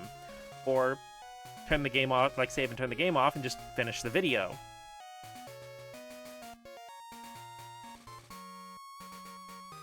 And I mean, it's hardly a new thing. When I was a kid, I would grind in Pokemon while listening to music, or, you know, play my Game Boy Color and commercials and my cartoons and stuff, but... it's like, you can't just blame the internet or social media or whatever. But I feel like the constant pressure to be perpetually engaged kind of like feeds this thing where you never have time to focus on one, or it feels like you don't ever have time to focus on one single thing. If only I have 200 tabs of videos halfway watched that I return to like months and months later. Big reason why I'm experiencing burnout since we're constantly overstimulating. Yeah, it's something I like specifically try to make myself not do. Because especially when you have, like, ADHD, autism, or more with the ADHD, since that denies you dopamine a lot of times when normal people would get it. So you go on, like, the endless doom scrolling, trying to find something, anything that'll make you feel. Not even feel better, just feel anything. Honestly, I feel like that's why rage bait works so well, is because people are so desperate to feel something that if that feeling's anger, they just want to revel in feeling something.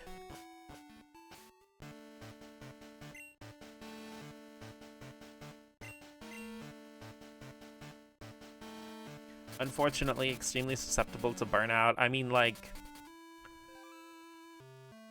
I don't know what keeps me from getting burnt out on a lot of stuff.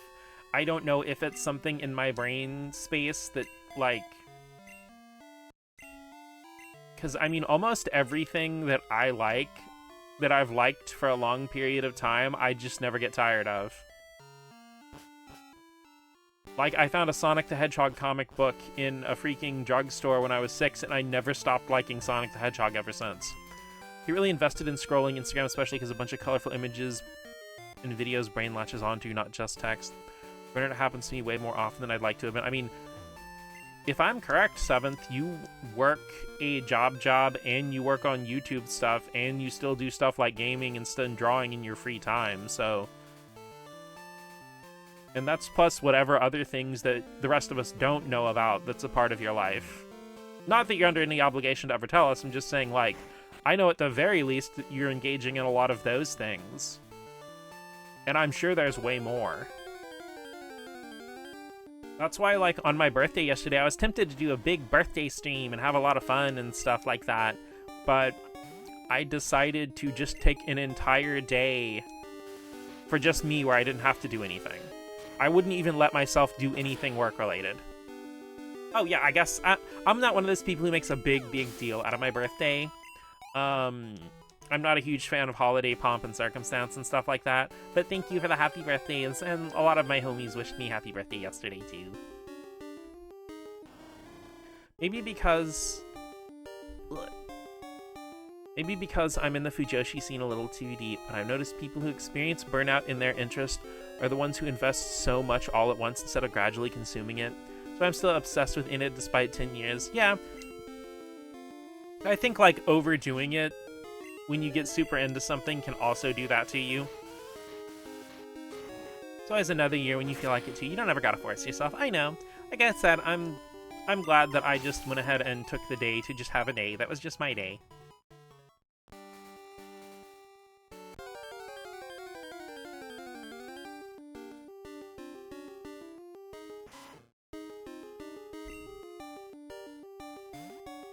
Because I've mentioned it before, but the Day of Days. Unlimited days works.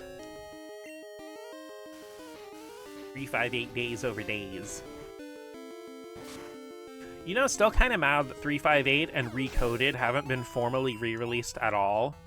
I'm sorry, but just watching the cutscenes upscaled into HD is not the same as playing those games. They're both really good games.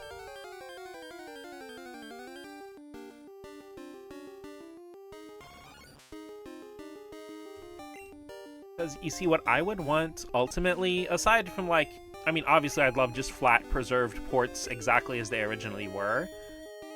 But I mean, like, I would love to see them given the same treatment as Chain of Memories. And like, you know, just put them in KH2's engine.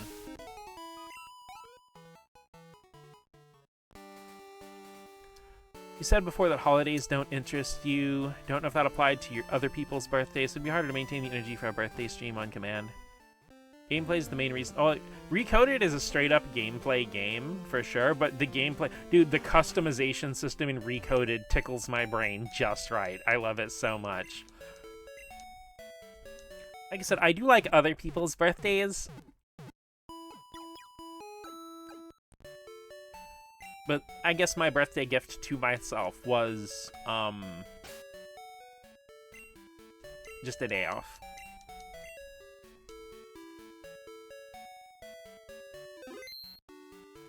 The best parts of Birth by Sleep and Tooie, it rocks. Well, I mean, if I recall correctly, I'm pretty sure Jupiter, one of the lead developers of The World Ends With You, also had a hand in Chain of Memories and the 2 DS Kingdom Hearts games. Can't believe you didn't give us a present for your birthday. I'm so selfish. I'm sorry.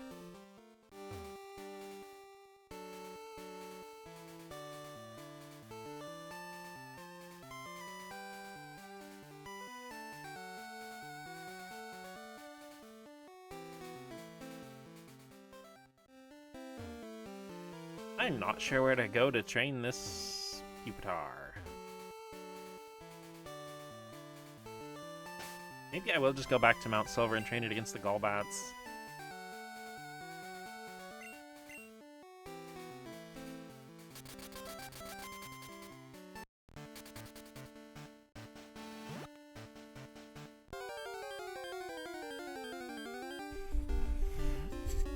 It's time for every single fight to be a Poliwhirl. Jupiter did Chain of Memories in the original The World Ends With You. Hand did the DS.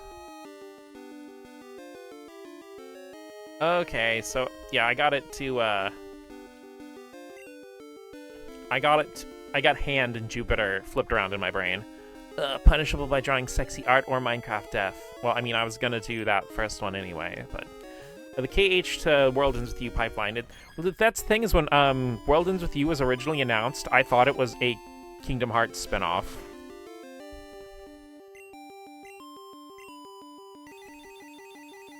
Like, I thought it was about original Kingdom Hearts characters, just without the Disney. Which is kind of funny that I initially thought that. Considering that the cast of The World Ends With You would show up in Kingdom Hearts Dream Drop Distance. The pipeline ends with Tooie. I mean, kinda yes, kinda no, because there is a sequel, Neo The World Ends With You, which is also fantastic.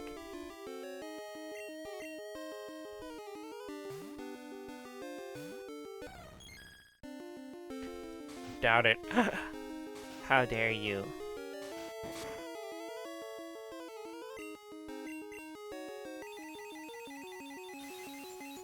Need to find a physical copy of Tooie.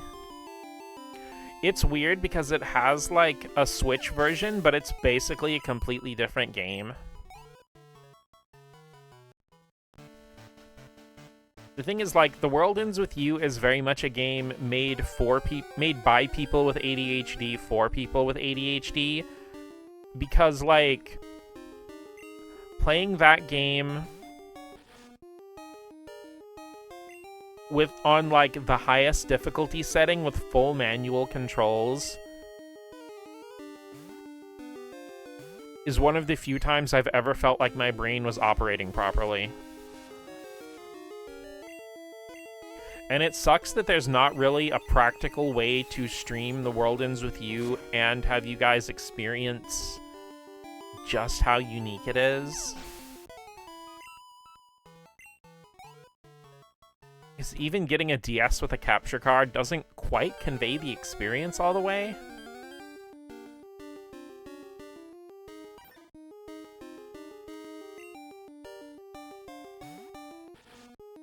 Invite us all over for it. Yeah, it's like stream in my room.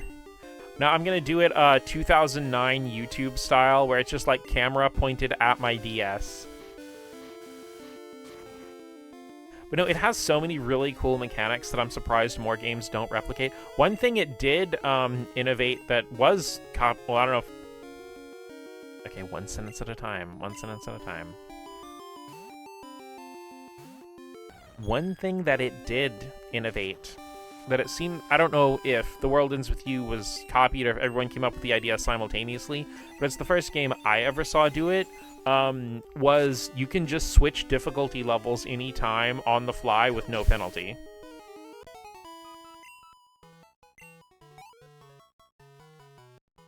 And beyond that, if you want to get 100% of the game's in-game drops, you actually have to play every difficulty, because there are some drops that are exclusive to easy and very easy.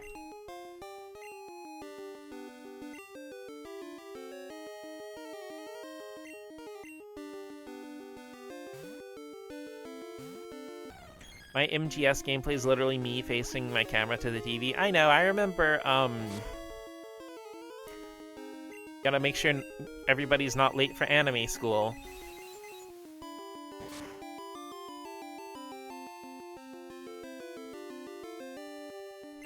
I mean, I'm not dissing it. There is a certain charm to the,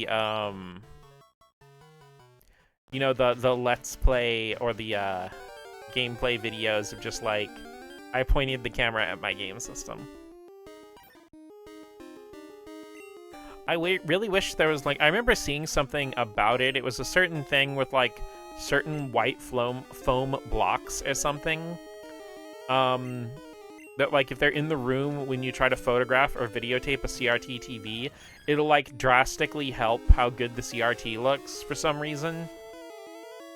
My brain is stuck on that stupid bit. And it was funny.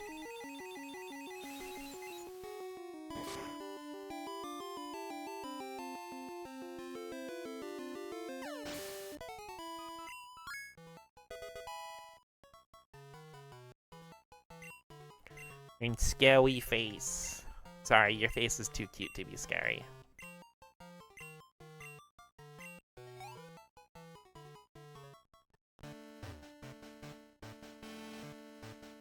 You know, as soon as I put, Whatchama in the front slot, I have not run into a single Golbat.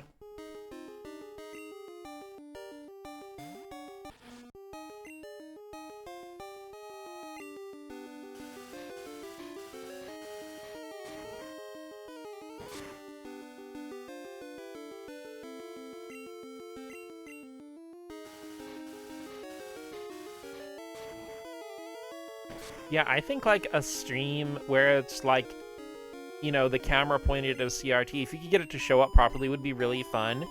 Just because, like, there are so many classic games that you can't get the full effect of unless you play them on, like, a CRT TV.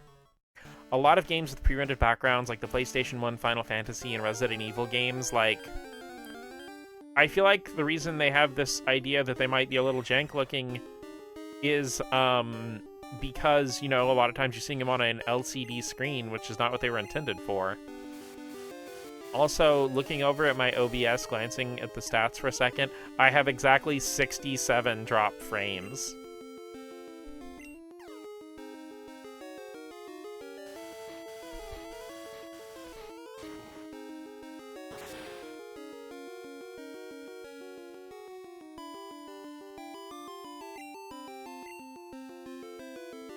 Bite that.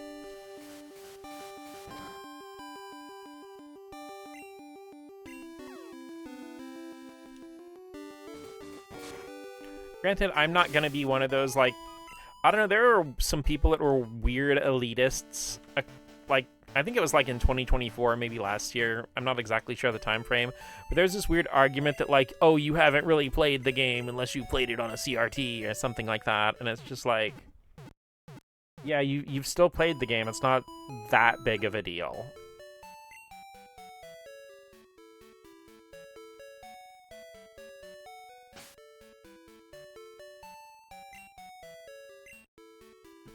I'm just saying, like, you know, it is special to play them on that, because, like, you get the context of what they were designed for. It wasn't just me, which part? Like I said, I say so much so fast, I kind of lose track.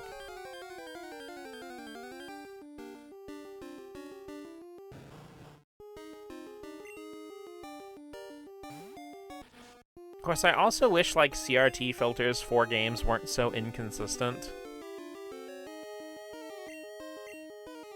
I feel like some games and collections and stuff add CRT filters without understanding why the CRT... how or why the CRT did what it did. And also there's a special place of rage in my heart for re-releases of old games that smear the sprites and do not give you an option to turn it off. It's like, no, if no kind of enhancement filter is available, just give me my razor sharp pixels, please. Most CRT filters in commercial game releases suck, and it's weird that it's such a consistent issue.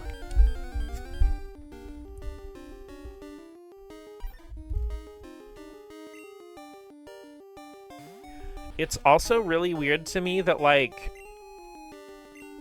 the PlayStation 3 releases of a lot of the PS1 games look better than the PS4 and 5 releases because they actually are trying to make it look like what it looked like on a PS1. Because, like, the, I think I've discussed this before, but, like, the super sharp looking character models, and then they'll be over, like, you know, 240p backgrounds or something. It's just like super sharp textures and models are just not what a PlayStation 1 looked like. And again, I would much rather have it at its old resolution with, like, razor sharp pixels and rather than having it not look like a PS1 game. I mean, a remaster like, you know, like the modern version of Chrono Cross or Final Fantasy VIII Remaster, that's different. You know, they're not trying to make it look like the PlayStation 1 game, that's being its own thing.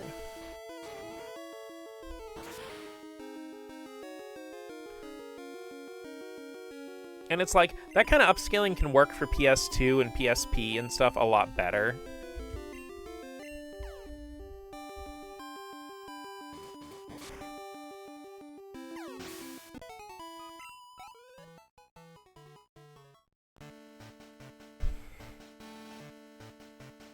Because, like, I am actually find it kind of fascinating, the CRT filter in the Final Fantasy Pixel remasters.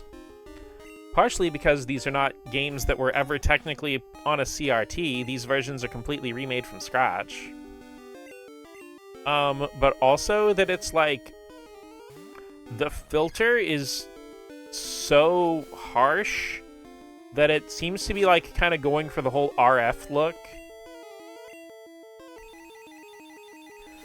But there's also something kind of pleasant about it, in a weird way.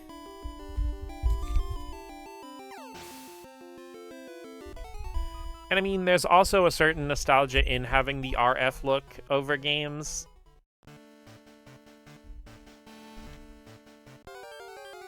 Though I'd say the best CRT filters are ones that are made for 4K displays, considering that, you know, like 4K is an exact integer for 240p. So a lot of times, like, if done correctly, they can actually get, like, the line divides properly, literally exact. I always hate people of anything who brag about experiencing the game in the original form, because, like, sorry, dude, I was not born. We're still developing my motor skills. Yeah, skill issue not being born yet, honestly. I'm always secretly hopeful that, like, they'll just start producing new CRTs and just have them as something available. Which, like, I mean, it's something they did with record players and stuff. Like, you can go to Walmart right now and just buy a record player. And all the maintenance tools to keep it working and stuff, which is freaking awesome. And again, like, you can buy cassette decks and stuff, and I'm pretty sure they're producing new VCRs as well.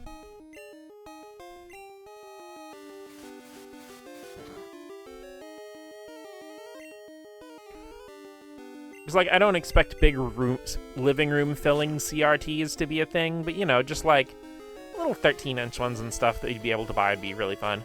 Bring it up every time, but Sonic Mania is really the gold standard. Helps that Mania's art was drawn at 240p, then properly integer scaled to 4K, but it looks good at 1080. Well, I mean, like, that's also evidenced by the people who worked on the game, because, like, you know, this is a lot of the fan community whose entire thing was, you know, being attentive to those details. OC class... do that for some classic cars, but they lose their OG charm.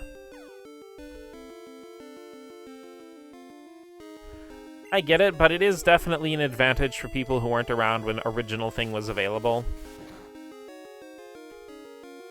And again, like, if you played a game on an emulator or a modern port, you're not losing anything. You still experience the game. You still got to play it. It's more that I guess I wish official re-releases of this stuff would treat it with more care.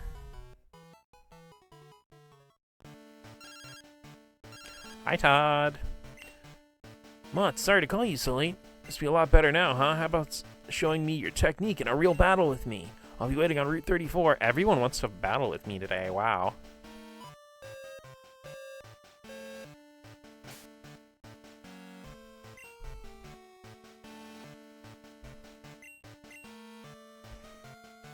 Then again, I'm also not a car person, so I don't particularly find cars charming in general.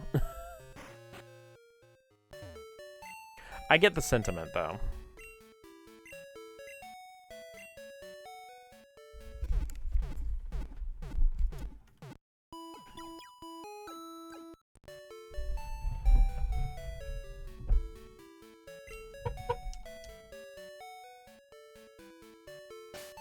Also, I don't know if this is a me thing or not, but, am I the only one who, like, if you ever play a driving game with, like, realistic cars, like, not a kart racer, I don't ever think about there being a human in the car. I just think about, like, the car as the main character. Like, this is what cars do for fun when they're hanging out, we're not around. Todd, I'm gonna go battle Todd. Maybe I shouldn't bring up cars in this conversation because cars are different than they were in the 70s and 80s because of law changes. I feel like even if games released on PS3, they still maintain them.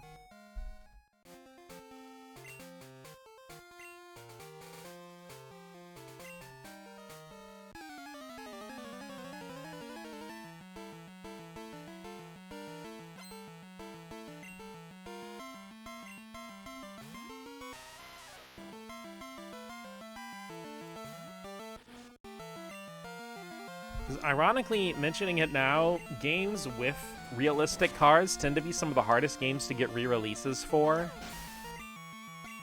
Merely on the fact that, like, a lot of times a re-release of an old game just isn't, most of the time, is not going to hit the numbers of a new game. And a lot of companies just don't find it worthwhile to invest, to relicense all the music, all the cars, and everything to be in the game. Thought that was the mindset to have? Wait, which part?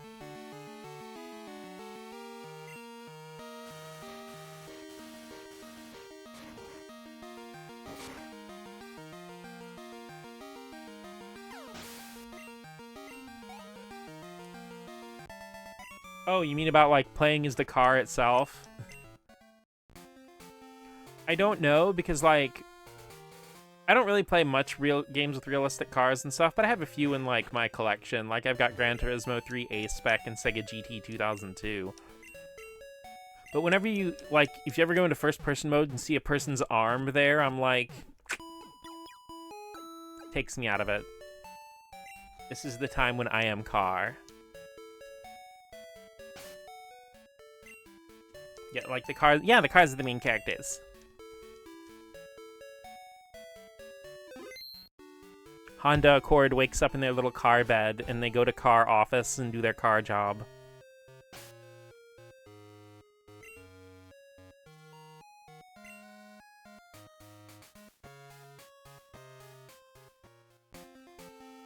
I think Toyota Tacoma-san has a crush on me, but I don't want to rush things.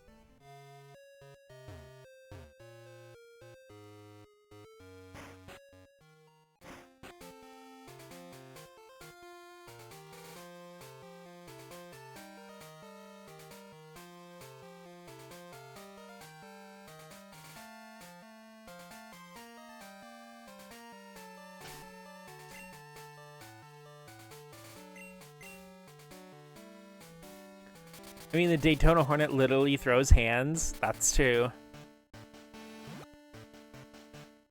I mean, even people who don't like traditional car racing games, like, if you just bring up that game, everybody has to belt out, Daytona!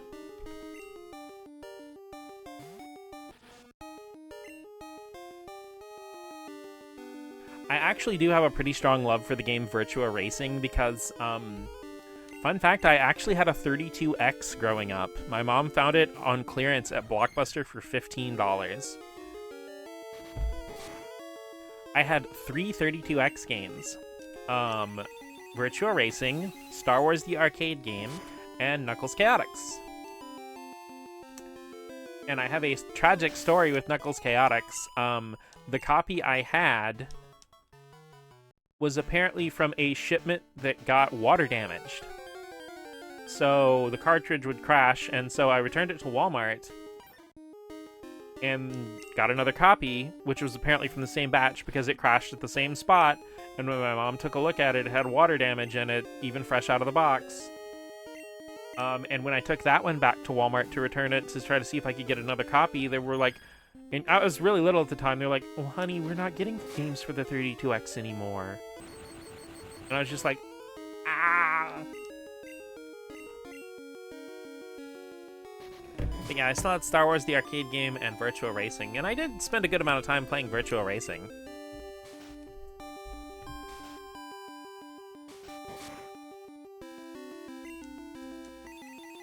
Yeah, and I really wish they would just re-release Knuckles Chaotix officially on something.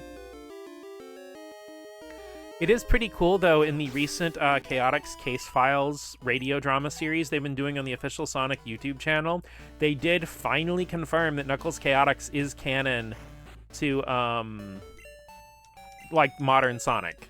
Because they flat out bring up Metal Sonic Neo when Vector's talking to Knuckles. Virtua Racing Deluxe is my favorite version outside of the Switch release. The Switch release is the one I play more now, and it's so good.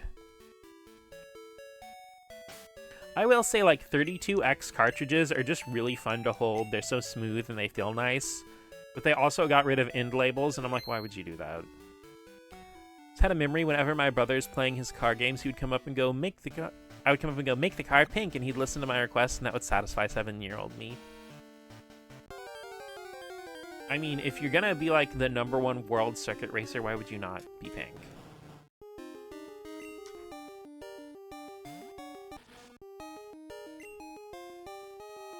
But yeah, my Knuckles Chaotix story is very painful. I actually, like, Knuckles Chaotix has some issues for sure, and it definitely was not a finished game. Not in the glitchy and buggy way, but more in the, you can tell that they didn't get to implement everything they wanted to for the game design kind of way. But holy fucking shit, it is drop dead gorgeous. It is like, the music is beautiful, the art is beautiful, the sprites and animation are beautiful.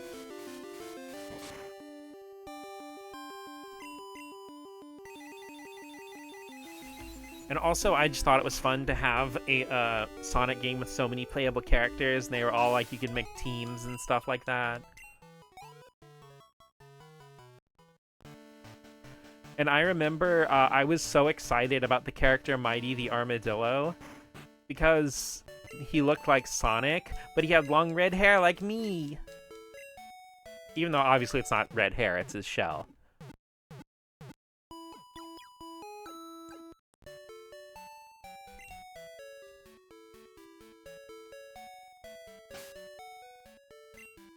I love that Mania brought back the Combine Ring. Yeah, it really sells the whole faux Saturn game thing. I thought that was a cool touch, too. I remember, like, the Leonardo DiCaprio gif of pointing at the TV thing. Like, that was me when I saw the Combine Ring in that one trailer. If it isn't bubblegum pink and not a wimpy hot pink. I don't know, I love hot pink, too. I love all the pinks.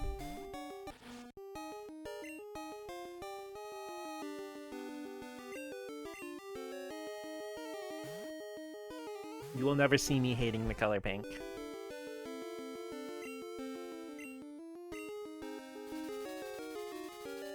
But yeah, to this day, I still have a pretty strong attachment to Mighty the Armadillo as a character.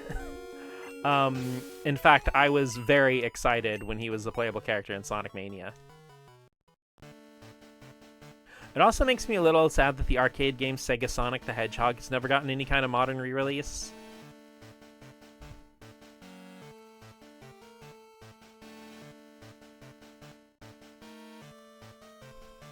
But okay, that does bring me to one thing, though, because, you know, Mighty is apparently going to be a staple in the Classic series. And Vector, when talking to Knuckles, mentioned the events of Knuckles Chaotix. So are we finally going to get modern Mighty the Armadillo? Like hot pink, but it's kind of wimpy because it's the only color straight men will accept pink.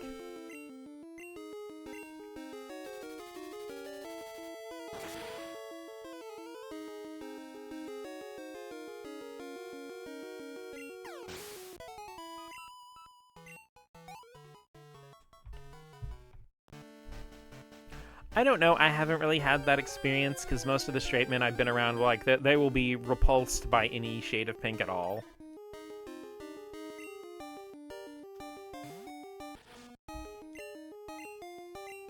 Unless they're one of those cool guys with, like, the, you know, like, breast cancer research prevention shirts and stuff like that. Pink is cool, IMO. Well, I mean, yeah, but you're also cool as hell, 7th, so, like, obviously you wouldn't think like that.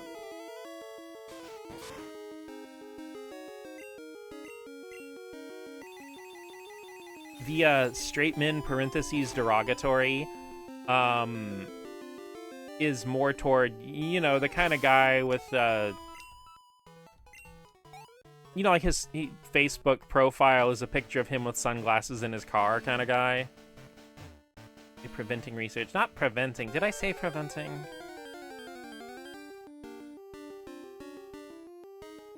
That's the thing, is like with dyslexia, it's not just about reading stuff. Sometimes I'll get things switched up in my brain by definition. Straight man derogatory. Oh no, that's my weakness, the color pink!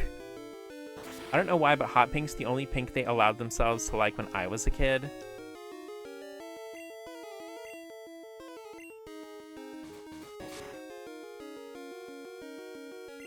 Oh, I get what you mean. Conversation with a friend on a regular basis.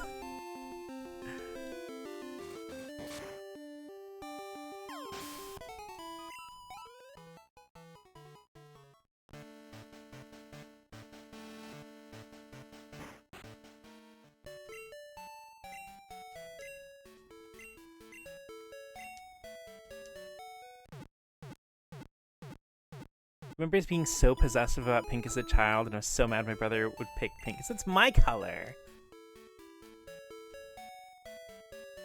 I don't know, it was difficult, like, for me to pick out favorite colors, because, like, this is gonna sound like a cop-out, but, like, I was always like, well, there's so much about every color that I like, though, and they all have a different feel and a different vibe, and I can't just choose one. But my favorite colors ended up being pink and purple, because... you know, I'm a basic bitch.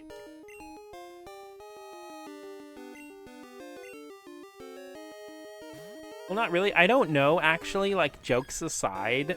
I don't know if that's basic or not, because, like, pink went from being such a girly color that a lot of women reject it on principle to, looping around to, so, obviously they counter with that, like, well, I hate pink. And then, like, but then again, it looped around from pink being so hated because of the stereotype that it became subversive to like it again. So I don't know if that's considered basic or not, but I just like cute. Settled on green as a kid. I am green. I mean, it does go along with the whole 7th Force thing, so.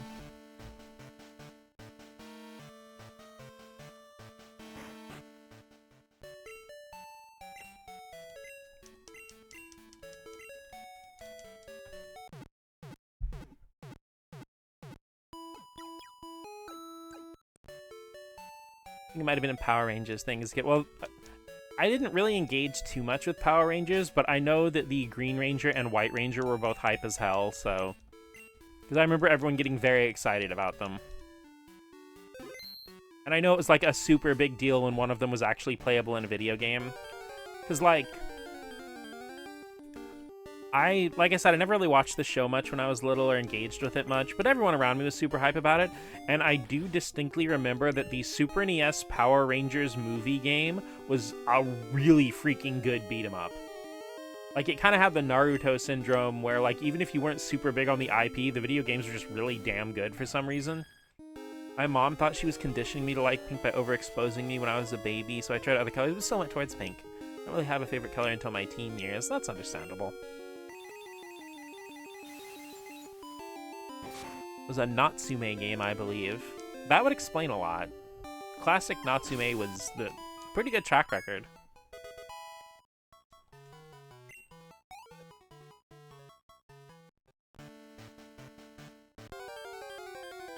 Because, like, I don't remember what system is for. I think Super NES, but I know there's a Power Rangers fighting game. I think just called, like, Power Rangers the Fighting Game.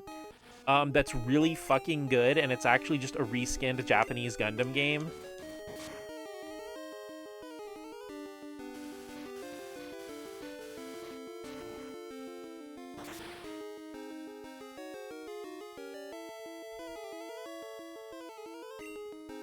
Most broken character in fighting game history.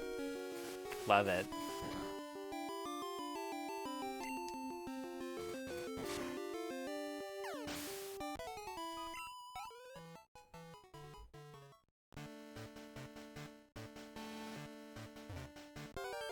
Not an exaggeration. I didn't think you were exaggerating. Seventh, of all people, if you point to a character and say, this is the most broken character in fighting game history, I'm gonna 100% trust your opinion on it, to be honest.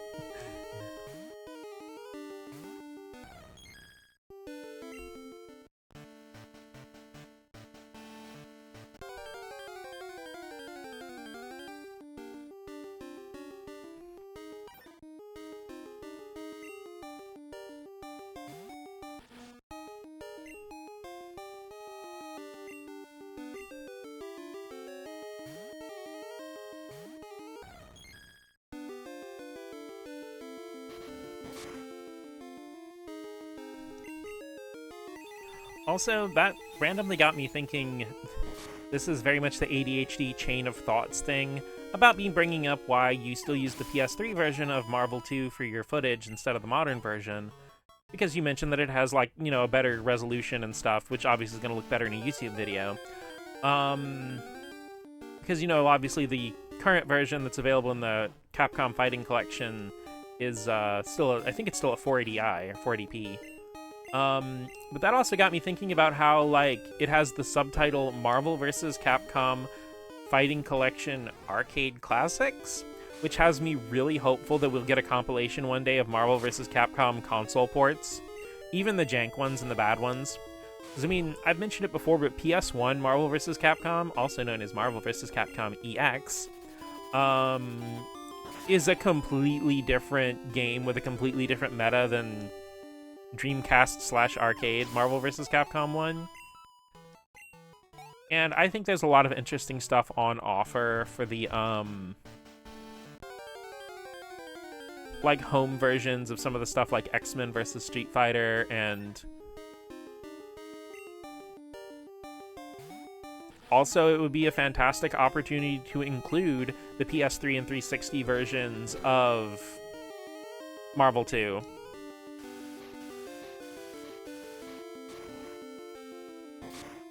And I also can't think of those without thinking of Marvel vs. Capcom Origins, which is a pretty good collection, even if it's only 2 games.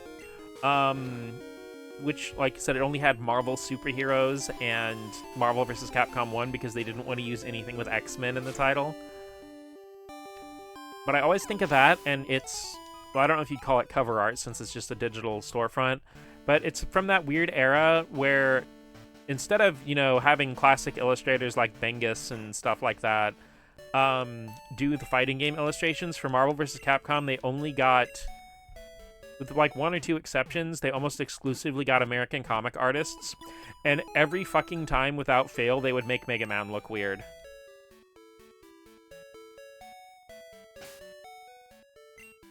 Which is like... and I'm not insulting the artists, it's just very clearly that the style that Mega Man characters are drawn in are outside of these people's wheelhouse, and they didn't really have much time to practice it. Because, like, you know, you flip it the opposite way. I could probably draw a Mega Man character pretty good myself, but if you wanted me to draw, like, an X-Men character exactly like the art style of, like, modern comic books, it's probably going to come out looking a little bit jank. Just because that's not how I'm used to drawing. But like I said, it's like... it was weird, but then again, this was also, like, Capcom's weird era where they were trying to be incredibly Western-friendly with everything they did. And for some reason, they interpreted the method to do that was to strip out all of their identity.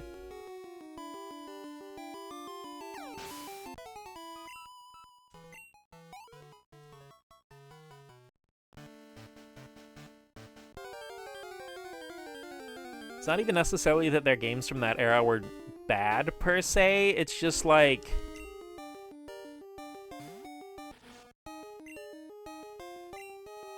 interesting tweet thread 2-ish years ago from one of the Marvel vs. Capcom Origins producers went into why the art was like that. I'm actually very curious to know. Not sarcastic. It actually completely different plans in place. Okay.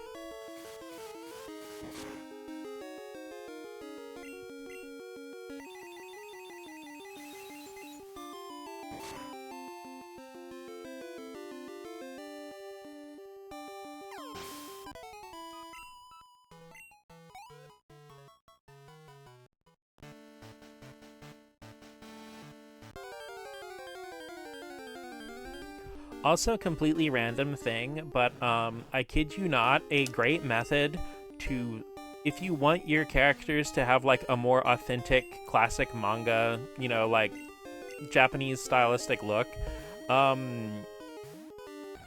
really good way to get started on that, I kid you not, is learn to write in hiragana, katakana, and kanji and learn the actual proper stroke order.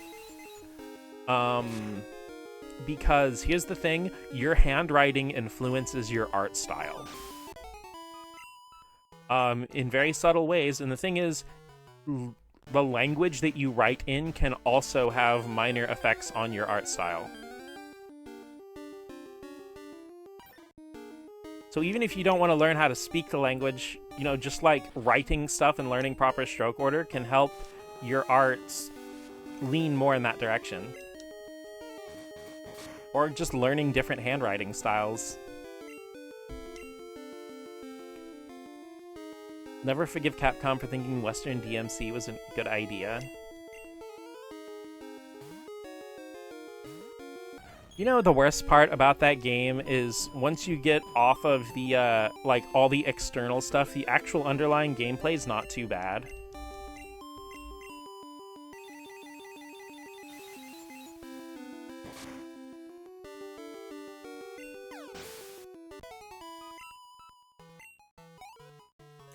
Yeah, like, aside from learning language stroke order, also, like, another thing for getting things to look a certain way is to watch how artists lift and move their pen. Full honesty, it's very true, like, the pen movement for kanji is very different than English, yeah.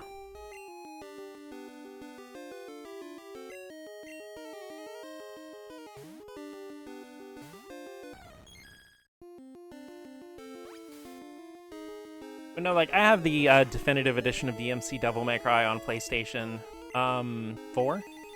I don't know why I hesitated. It's not like I'm gonna have it on, like, PlayStation 5. It only has a PS4 version.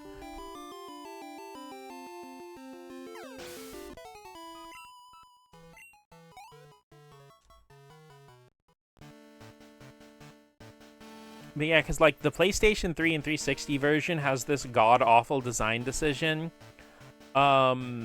where, like, certain weapons can only affect angels or demons of that element, which is something they revoked. They just made the weapons more effective if you use the one for the matching element, but you can still use the weapons you want to, because it would really nerf your ability to maintain combos, because you couldn't gain combo if you weren't using the effective weapon in the PlayStation 3 or 360 version.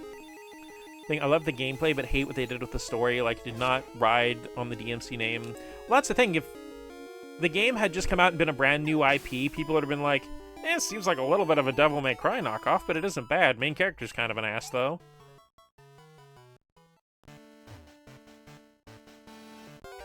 Someone tells you your pen stroke for kanji doesn't matter. Oh no, like 100% it matters, because when I first started learning kanji, I just was writing it like English, and even though it was recognizably the right kanji, it looked like ass. Until I learned about stroke order.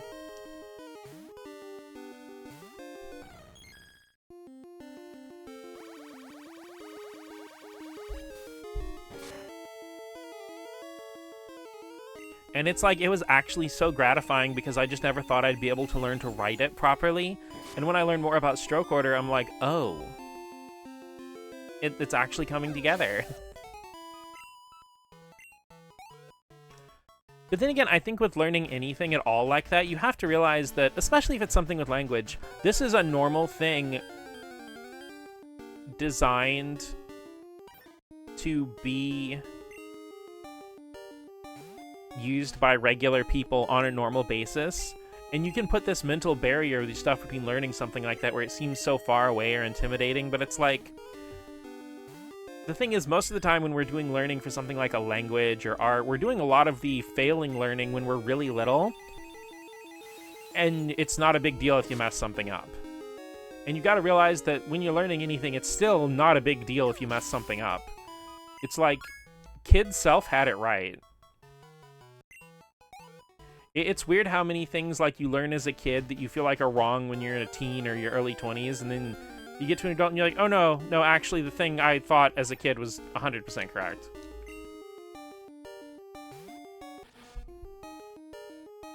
Like, Metal Gear Rising was called DMC game. It very much had like the Doom clone syndrome where, like 7th said, everything that was a hack and slash would become like called a Devil May Cry ripoff. I also saw somebody call Devil May Cry 3 a God of War ripoff, and I was about to scream and cry. See, Japanese Americans or people studying Japanese claim it doesn't matter and want to punch them for spreading misinformation. It's a point in time when... Yeah, okay. See, oh, sorry, I already read that. It was a 10-year-old who's just doing with no doubts out there.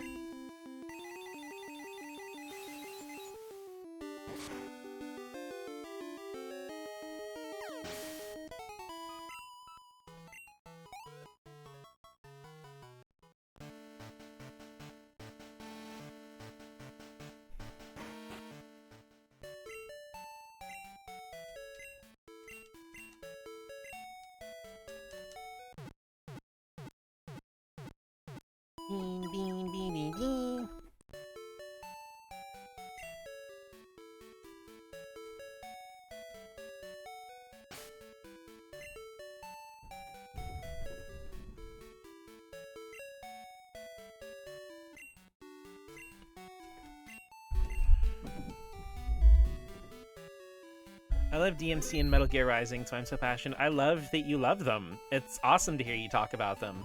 You don't need to apologize. I actually really want to play probably all the Devil May Crys on stream sometime.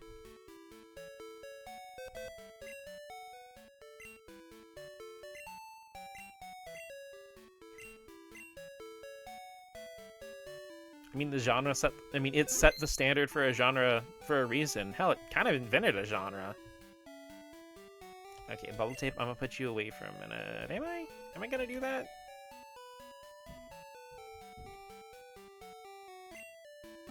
Not sure what I want to do.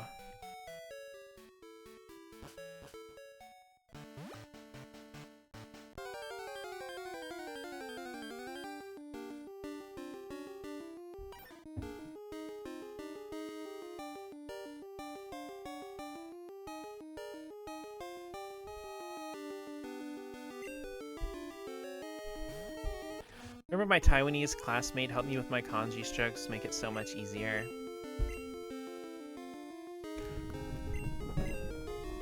It's something I need to get back to studying because I have a really hard time with kanji. Especially because, like, I forget which of the two pronunciations to use in some contexts.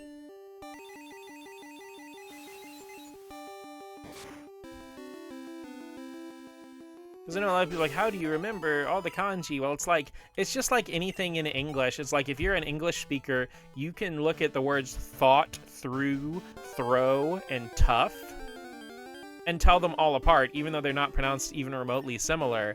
And if you're a Japanese speaker, you don't think about, oh, it's that kanji and that kanji. No, you just like, that's just the word. That's just what the word looks like.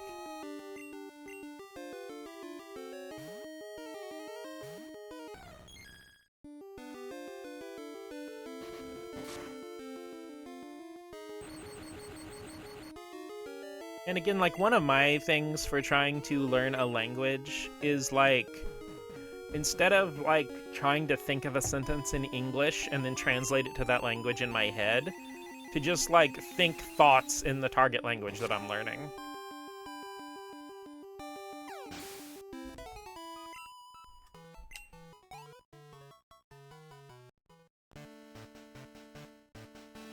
Which, again, like I've mentioned on stream before, is why a lot of bilingual people have difficulty when you're just like, oh, hey, what does this mean in English? And they'll just sit there and stare at it for a second, and they're like, I don't fucking know. Because they don't think about this being translated to that or whatever. It's just like, if you're having a conversation in Japanese, then you think about it in Japanese. If you're having a conversation in English, then you think about it in English.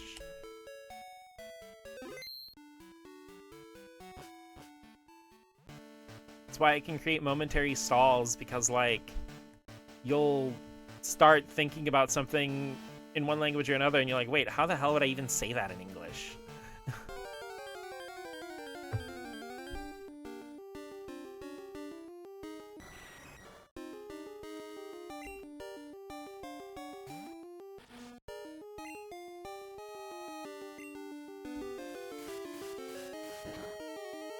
Though I do find a certain charm in things that don't even bother to try to find a matching word and will just slam a word from another language on something.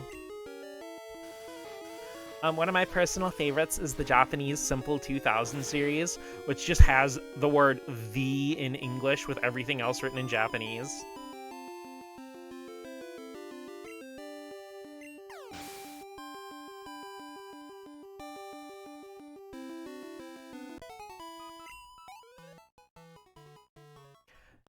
It's not embarrassing.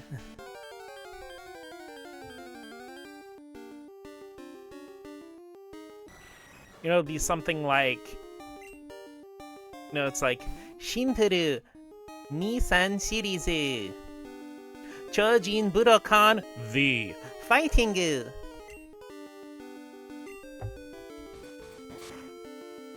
Suddenly forget what I was fine speaking before. It's not embarrassing. There's nothing to embarrass. Like, dude, you're speaking more language than a lot of people around you. That's impressive and valuable.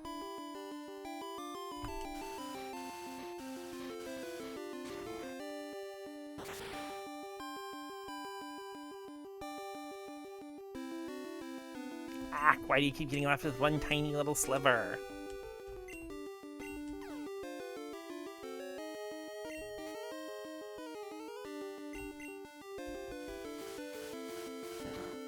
Yeah, definitely impressive.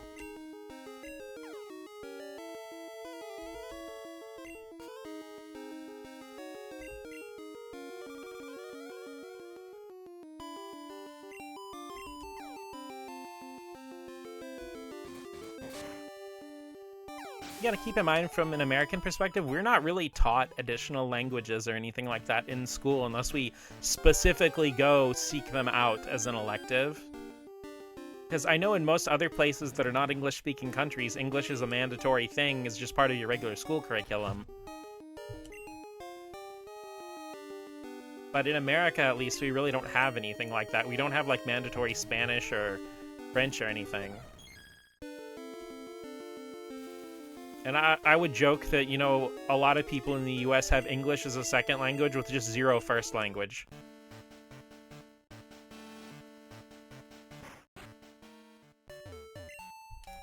Sometimes language electives aren't even an option in schools. Yeah, some schools just don't have anything. Middle school had Japanese as part of the curriculum. Hell yeah, that rules. It was a college prep school. It's still cool as hell. I had wished I had had, like, Japanese or something like that where I went to school, but they had, like, Spanish and French, and I thought about taking Spanish. But, like, it was one of those classes where it's like you weren't there to learn Spanish. It's the elective everybody took so they could goof off and do nothing all day. And the teacher didn't really seem to care about anything.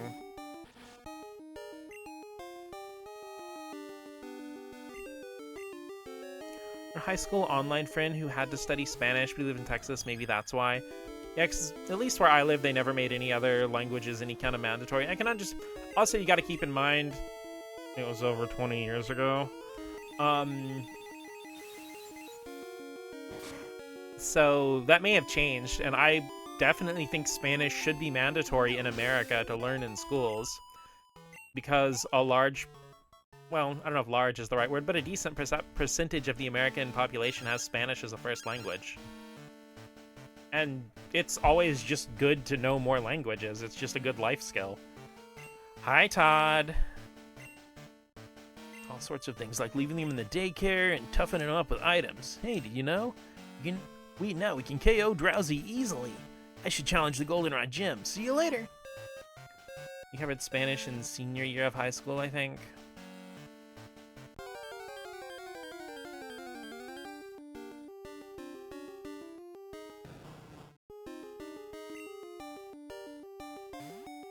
That said, I learned far more from an ex that spoke it than during class. Well, I mean, yeah, it's because class you're not using it for any practical application purposes. That's why stuff like Duolingo doesn't really work, because it's just teaching you how to translate one thing to another.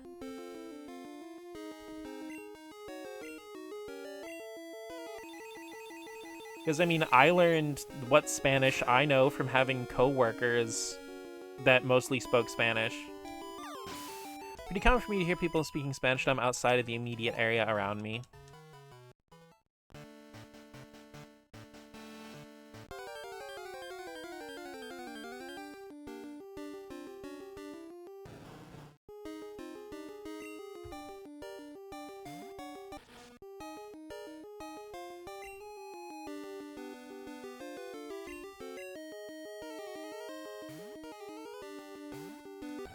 Because, I mean, the best thing you can do for a language is immersion.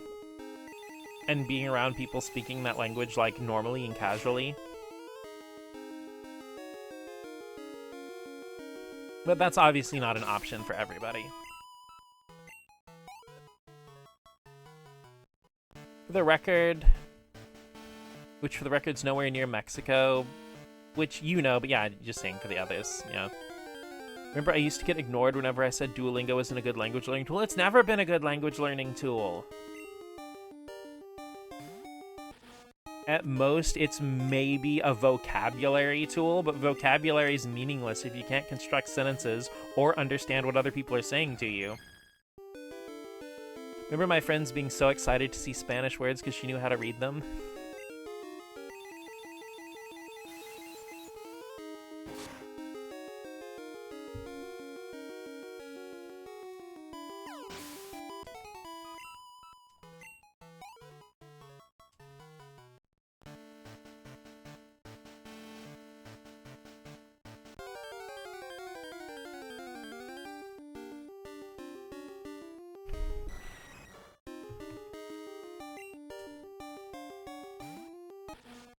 The one thing with, like, learning bits and pieces of other languages that I find interesting, is that English seems to be one of the few languages where you'd put an adjective before the word, like the noun you're trying to describe. When in almost every other language, it seems like the adjective comes afterward.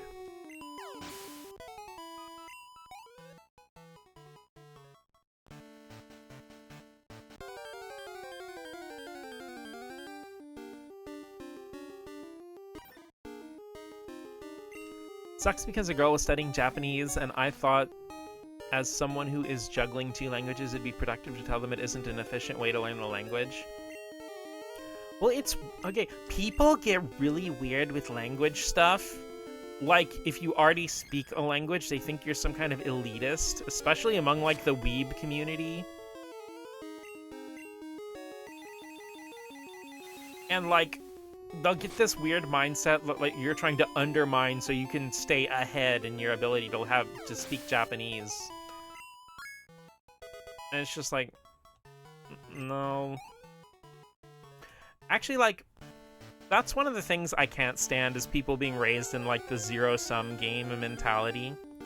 When, in general, in real life, almost everything is going to be people trying to help each other and lift each other up.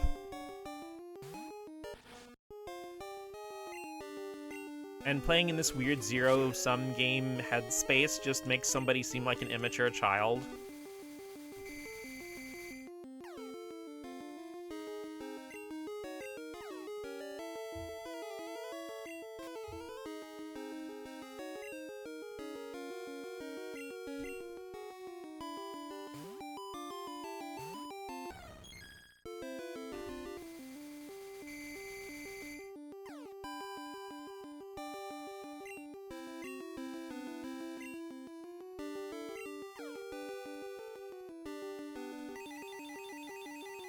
Can't wait to see how many views I get on my 2-minute Twitch VOD from when the stream crashed earlier.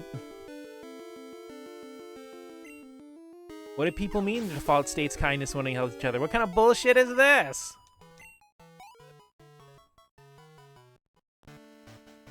Yeah, that's the most shocking realization about real life, is that, like, oh wait, we actually are in this together?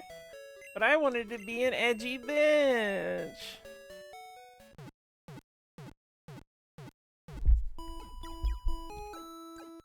The exact thing, so I thought maybe I should send her some good study resources so it won't come off as an asshole. Nope, still got ignored. Well, that's the thing, is, like, a lot of people are trained to be stubborn, and a lot of people misinterpret the whole, like, the concept of sticking to your guns, or, you know, like... yeah, that's about standing up for what you believe in on, like, a personal and emotional level. That doesn't mean be a stubborn little asshead when people are trying to help you.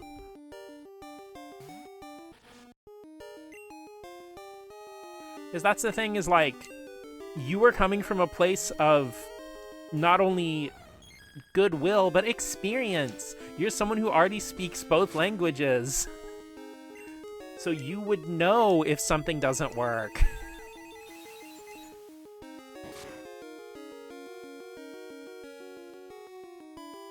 But again, it's like, it's also something I've discussed before, which is loss aversion.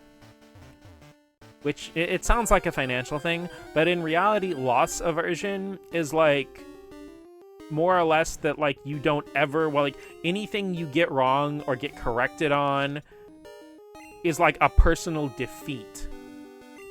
So, you know, in order to never, ever lose, you know, you have to fight every single thing, even if you know you're wrong, even if you know the person's trying to help you. And it's just, like... It comes along with the whole zero-sum mentality as well. A lot of people who are trained in that are also very deeply ingrained into loss aversion.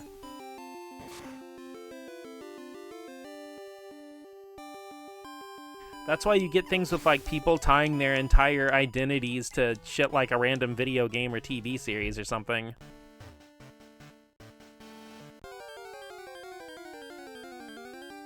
I mean, hell, like...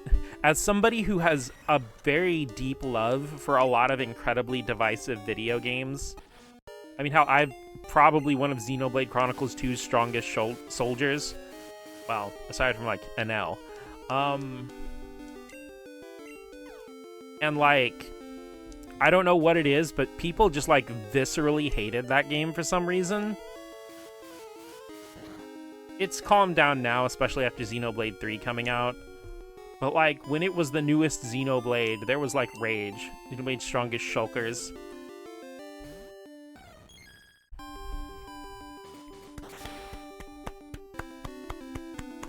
This is me clapping.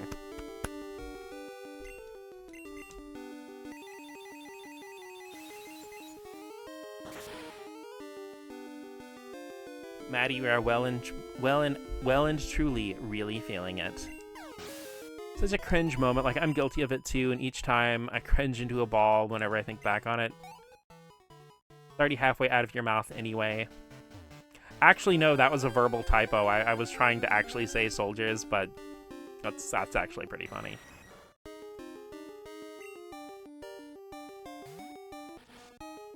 But it's like, yeah, I mean, I've done it too. I've made the mistake. I'm not too proud to admit it, but it's because I've made the mistake that I can...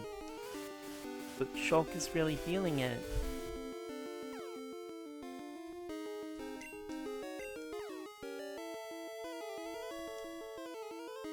Bro, how are you gonna break through the confusion and miss the rock slide? What are we doing here?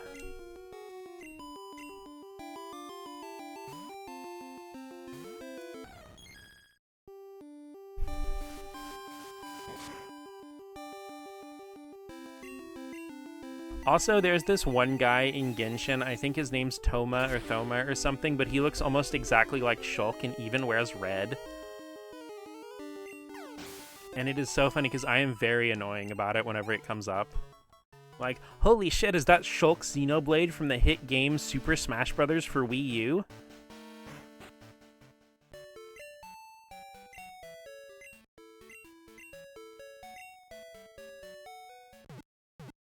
Speaking of characters named Toma, I should probably play Shining Force EXA. Dude, the Shining Force games are so underrated. Okay, specifically the games in the Shining Force series, besides the ones that have a number in the title. Generally, I don't know why, but in the English-speaking Shining Force fandom, they hate every single game in the series that is not a tactical RPG. Which, like, I love my tactical RPGs, don't get me wrong, but even from the jump, the Shining Force series was more than that, because Shining in the Darkness predates the original Shining Force, and it's a first-person dungeon crawler.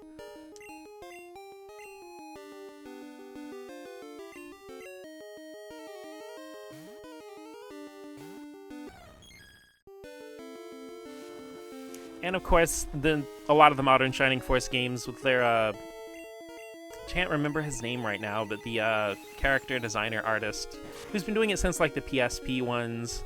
You know, he's done a lot of NSFW stuff, and, like, of course, people accuse modern Shining Force things of being Gooner games just because of the character designer.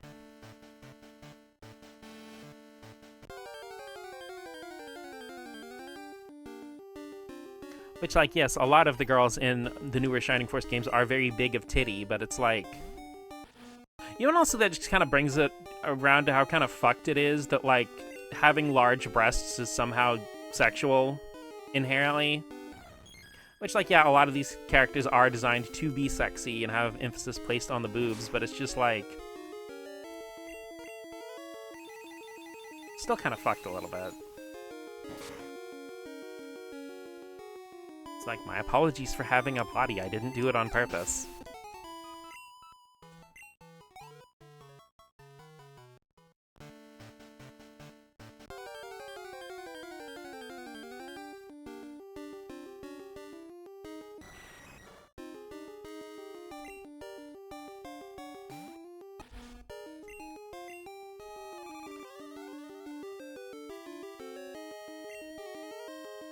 And that ties into the classic Society Stop Being Weird About Women's Bodies challenge.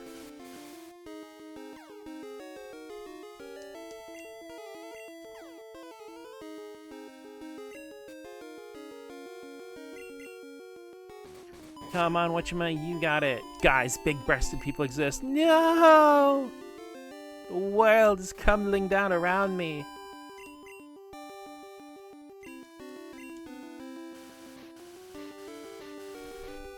brackets, impossible.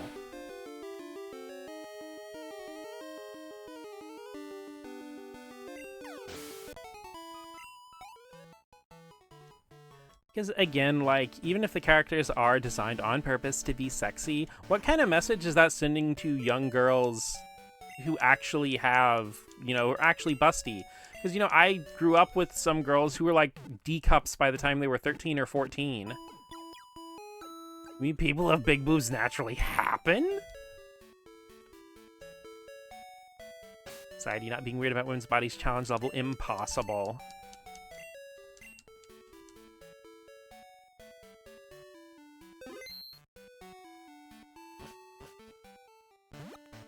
Because, like, I'm still mad to this day that, like, okay, with Xenoblade Chronicles X, the Japanese Wii U release had a bust slider.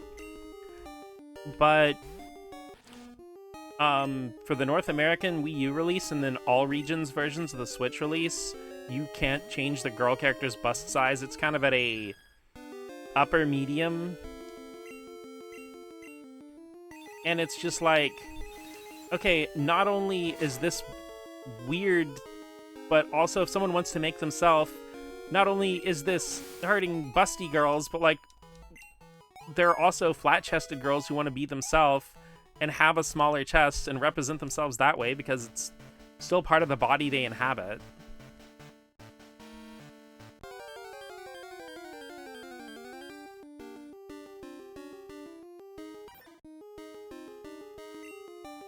Because, I mean, I distinctly remember a girl on Miiverse, like, you know, playing Xenoblade X and, you know, posting little Miiverse screenshots. And, you know, kind of having her character in one of the cutscenes and, like, I wish I could make them smaller. I wanted to make me. Mom got body shamed by her friends. Mom, just because her boobs came in early? That's fucked up, dude. It's not like you have any control over that. You know, it's not like girls wake up in the morning and like, I'm gonna put my big boobs on this morning. Yeah, it's like, I mean, still play Xenoblade X, it's a fantastic game. It's just like, that's back when, like, Nintendo of America was in their weird Puritan era. Which is ironic because now you can just buy hentai games on the Switch. Mom experienced that too. It sucks, man. It really sucks.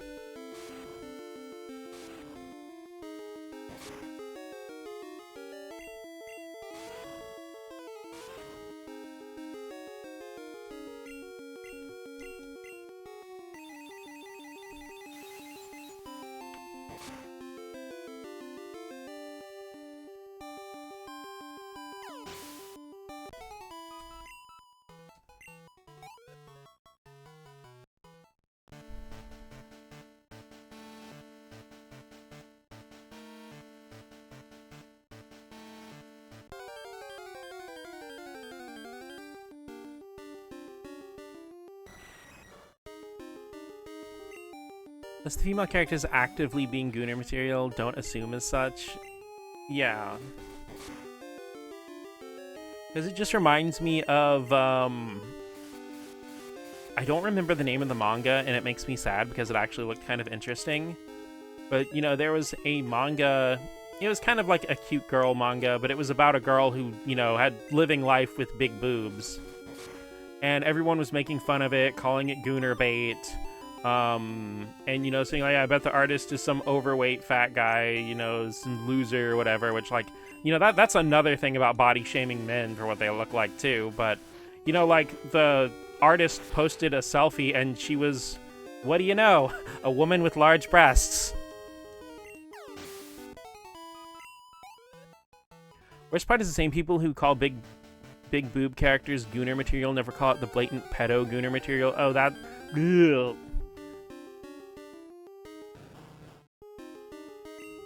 I mean, it honestly, like, it fucks me up that, like, that kind of thing you're talking about, Guru, even exists. Makes me nauseous, but yeah. That discourse changed really, like, discourse basically stopped after that.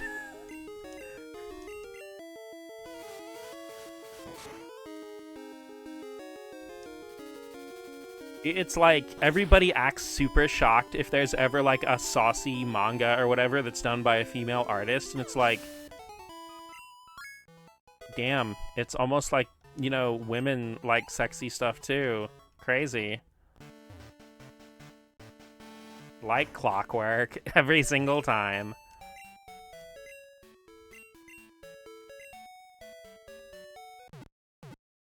You know, I post the good old reminder, if women didn't get horny, none of us would exist. Wish no one had to reveal their face or detail because people are unable to be normal. Yeah.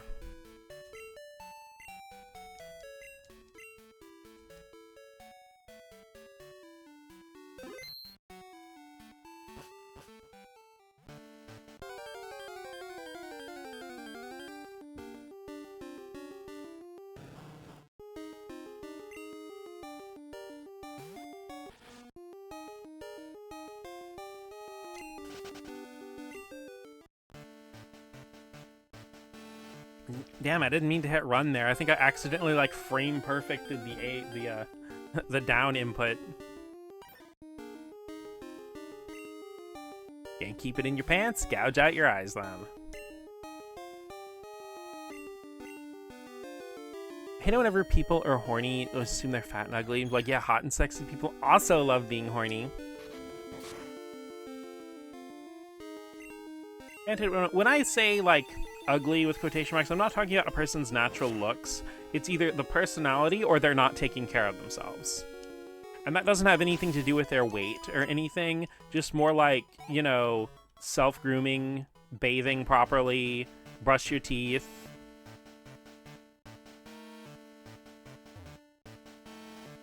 Because it's like, not taking good care of yourself is what's ugly to me. But of course, ugly more than anything is personality. You can be the most conventionally attractive person alive, but if you're a fucking ass clown, you're disgusting to me.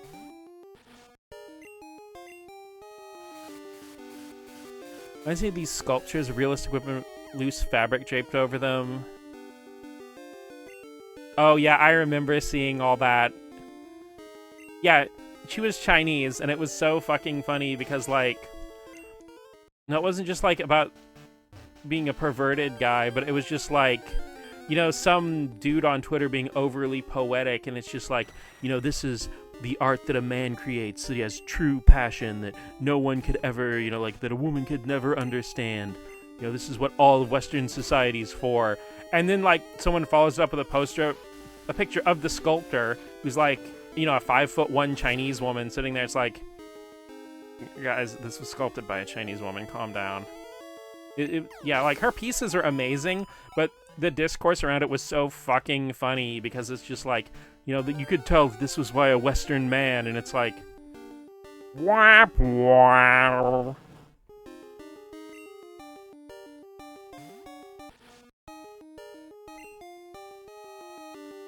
Of course, the idea that art of any kind is somehow endemically ethnic is super weird to me, especially in the modern age when you can go just learn anything.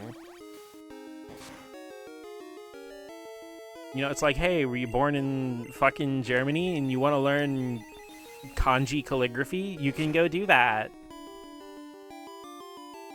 You know, are you from Taiwan and you want to freaking learn how to paint like Da Vinci? Hey, no problem. You can do that. Wait, what? How?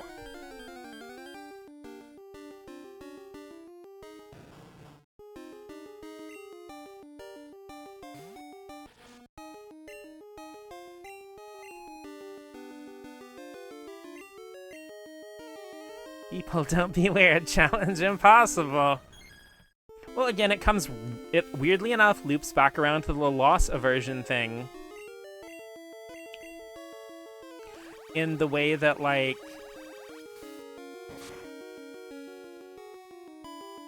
people get a first impression, the very first thing they learn. And then that is their one and only truth, and they can never give it up ever for some reason. It's like the very, somehow, core foundational to who they are. I have no idea why, but that's how people act about the first thing they learn about something.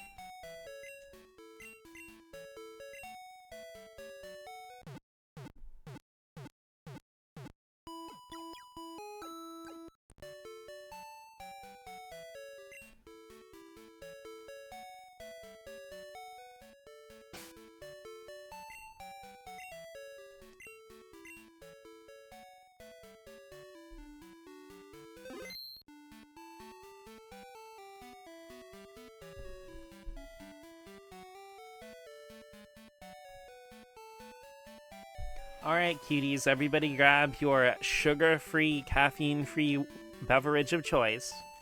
I got my water tumbler.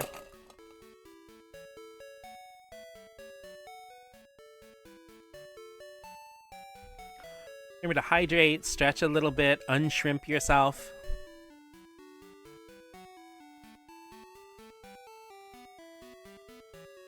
If you've been drawing or working on the computer with a mouse and keyboard, probably like get your hands, wiggle them a little bit, do some finger stretches. Don't want to be giving yourself hand cramps or carpal tunnel.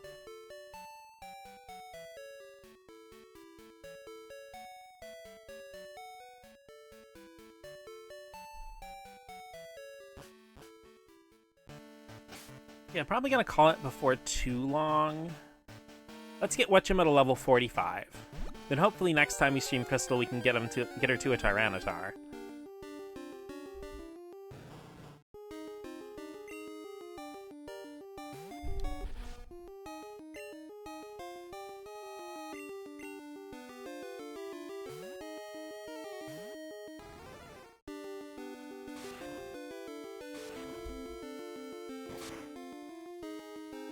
Unshrimp yourself, bitch. Are you watching me?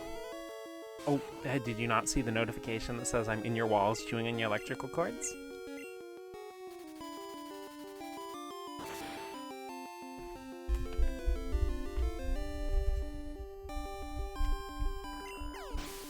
Besides, trust me, I know how to go into gremlin mode. You drawing those hot, very attractive men slowly losing their clothing with their titties out.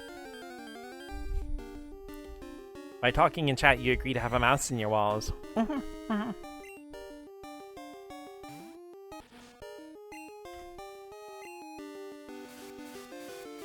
I really need to just give her a person berry. It's not a person berry in Gen 2, a bitter berry. Bitter, I don't even know her. God fucking damn it. So I'd always figured running away is based on the speed stat.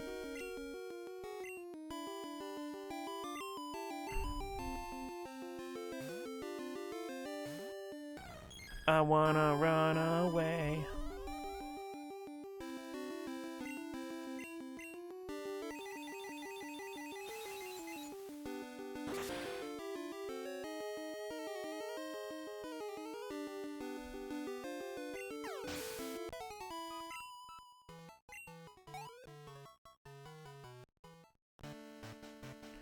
Dooby-doo. Okay, wait. Give Whatchema the bitter berry. Gib. Okay.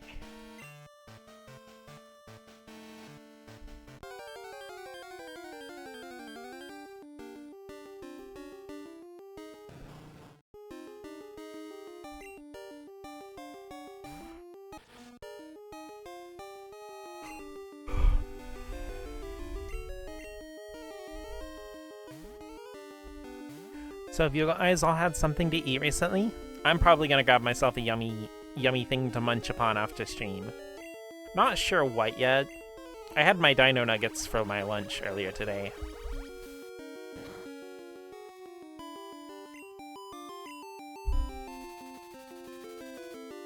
Actually, they had, well, it's the Rice-A-Roni brand, but it's their mac and cheese. They had their white cheddar mac and cheese on sale at Walmart for like $1. Thinking about that, but I'm not sure yet.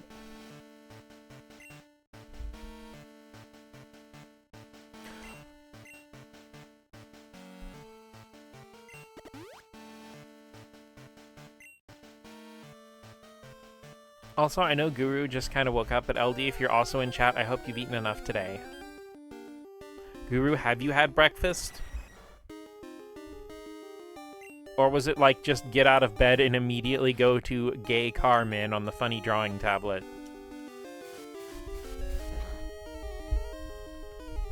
I ate during stream. Thank you, Maddie. I just gotta keep those nutrients up.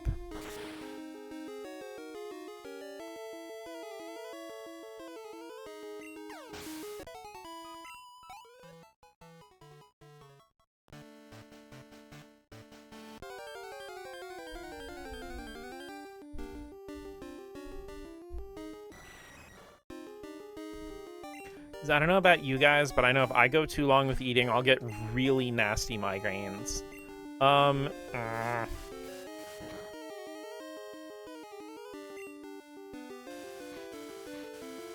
Yeah, I see that of increasing intensity. I died. Ow, claws in my titty. Claws on my teats, claws on my teats. Ow, ow, ow. Girl, those knives hurt. Girl, why you... Fucking headbutted my microphone and muted it. You know, like, you know, I do know. Listen, I promise the gay race car boys will still be there after you've gotten yourself something to eat.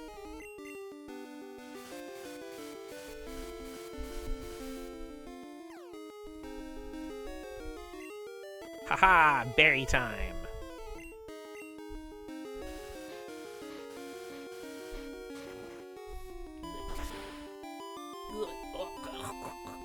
Okay, not clawing me in the chest. Also, don't try to claw me in the throat, please.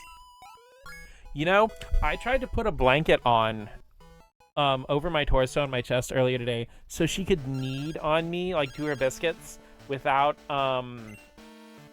hurting me. And she refused to biscuit anywhere that the blanket was covering. Got a wild bell sprout just the other day. Studying up in advance worked. See you later. Air conditioning will be on. They'll listen to their favorite music and have a cup of chocolate milk. Exactly. Kitten. I am being tackled. Oh, I forgot to give her another bitter berry. Thank you for sneezing directly in my face, kitten.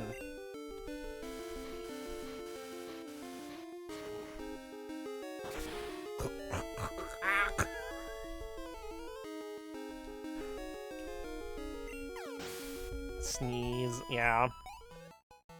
Bless you, but also you.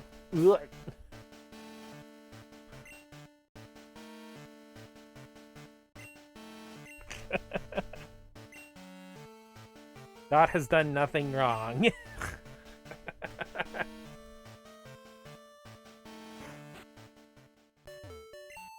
Oh no, I'm getting the headbutt. She's like scent marking my face with the side of her face directly in my nose. Ow, ow, ow, ow, ow, those sharp things hurt.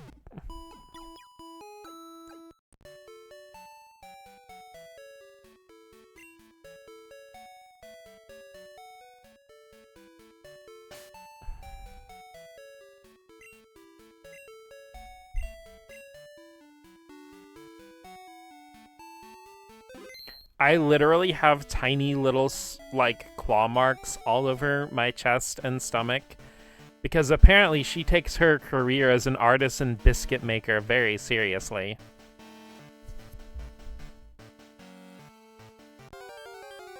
I can't even see the screen right now. There is so much cat in my face.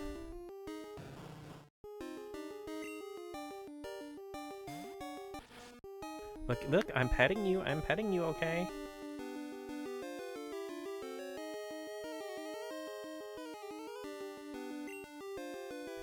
It's gotta hurt. I mean, it does.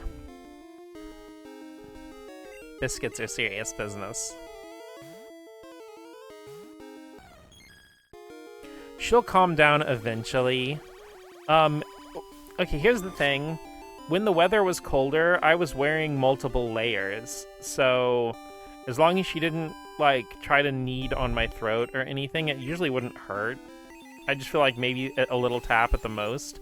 Right now, I just have a t-shirt on, and, like, the cat does not understand the concept of layers.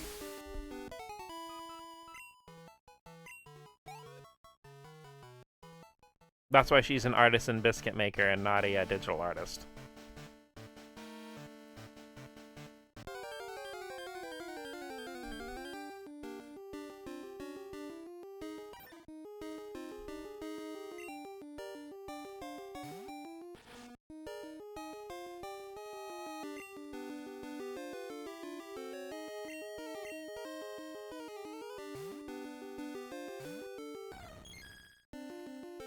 Part about how 8 tiny sharp knives have been plunged into your chest over and over forever hurts?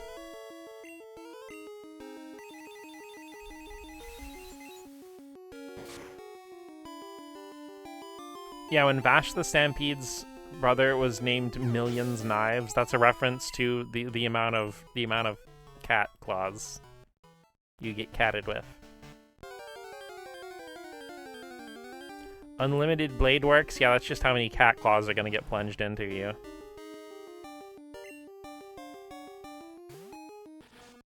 All comes back to the kitties.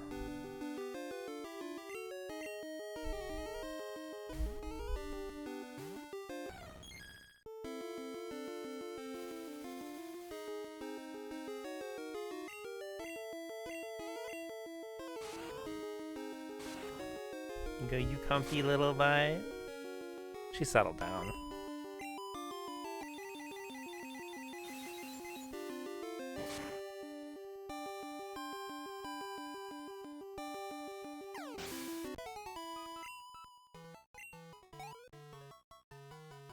Thing is, I don't think Dot understands that she's not a tiny little baby kitty.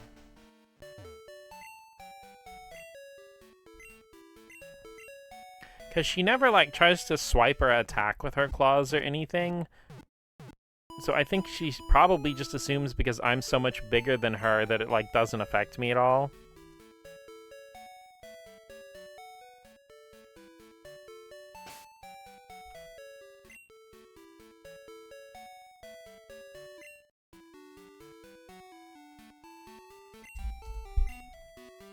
Dot does not understand.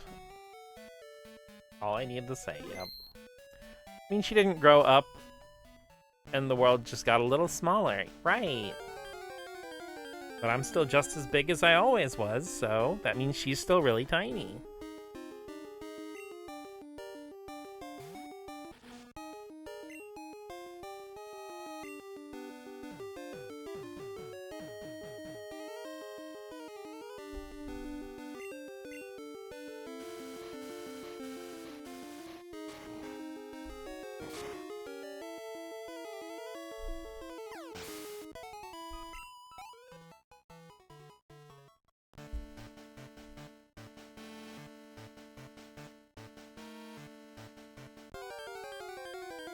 She's now moved to phase 2, which is walking in circles.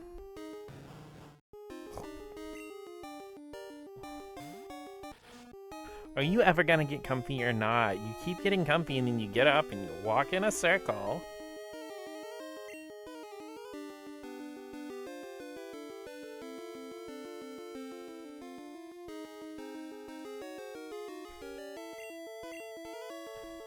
Oh, tiny ass cat just makes the loudest noises. Dot's not particularly noisy. She only gives a little mew here and there, usually if her food bowl or her water bowl are empty.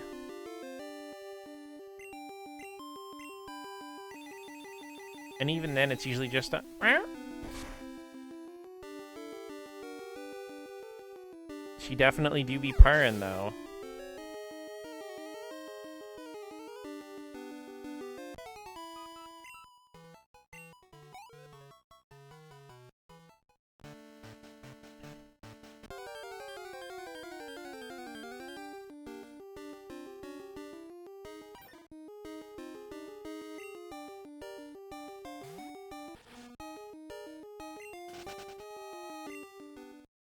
I just remembered something I can do.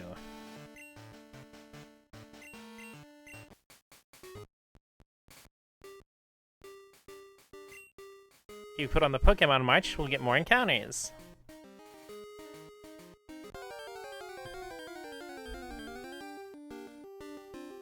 I wish I had remembered that when I was Chansey hunting. Our cat was the runt, and she often walks louder than our German Shepherd. But that's not surprising.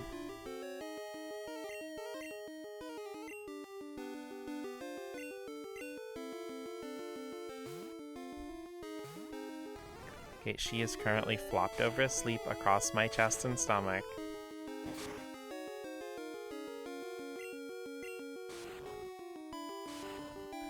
I say asleep. The ear's still moving a little bit when I talk. I know you're not all the way asleep, little bud.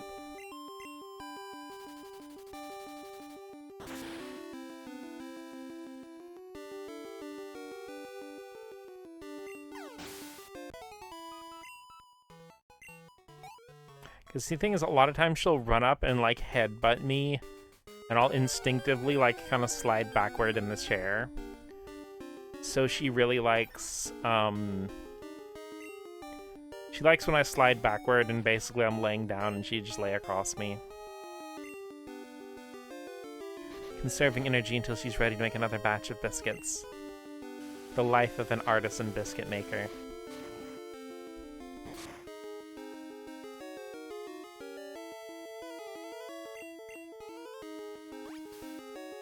Uh-oh.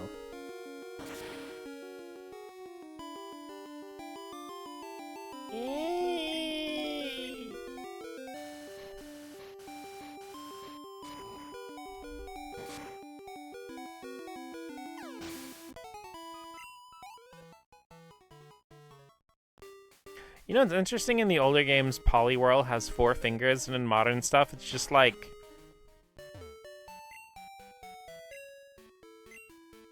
oven mitt hands. Senior Cat does that. Like, actually, shockingly, yeah, I was really surprised as well that it would live the 4 times effective critical hit.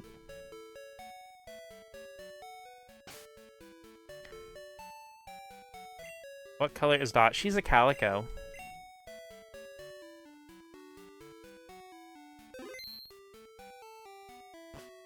Black and orange stray cat sitting on the fence.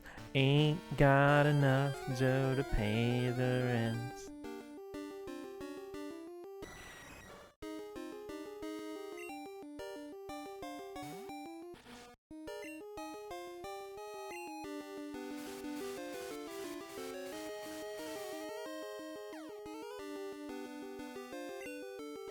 Every freaking time with the Confuse Ray. Urgh.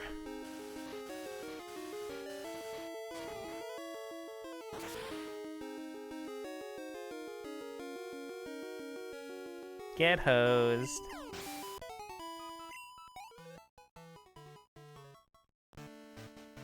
Explains it. Semi explains the tood.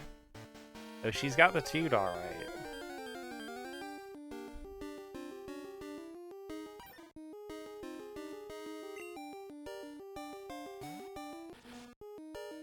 It's hard to be mad when, like, I know she doesn't mean any of it with any kind of animosity or anything. She's just a sweetie.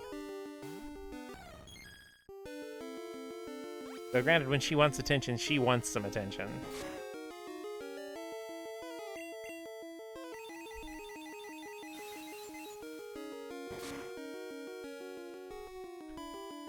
It's so cute because when she's in like attention mode, like I'll go to the kitchen and she'll follow me to the kitchen.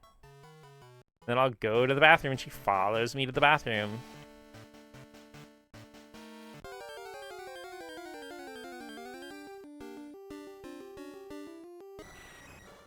Imagine her being orange based on your description. You know, actually, it's weird that you mentioned it. I don't think I ever have actually described what she looks like, but nah, she's a calico. Mostly white with orange and black splotches. She's like a Milky Way. She's got her chocolate and she's got her caramel. Now I want a Milky Way. Support me on my coffee so I can buy candy bars. I'm kidding, I'll actually instead use the money to pay my bills.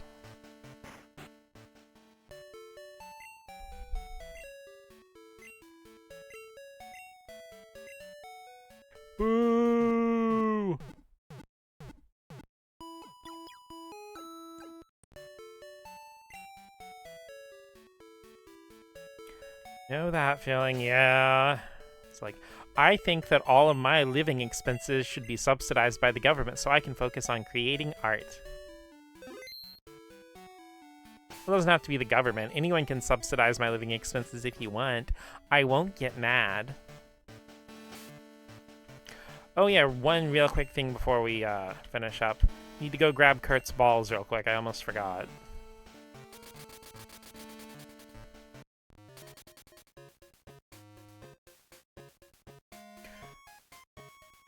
We're not taking enough notes from the French. It's true. You know, I think that's why Americans get gaslit into making fun of French people, because, like, the French are just generally right about a lot of stuff, and they don't want Americans to catch on.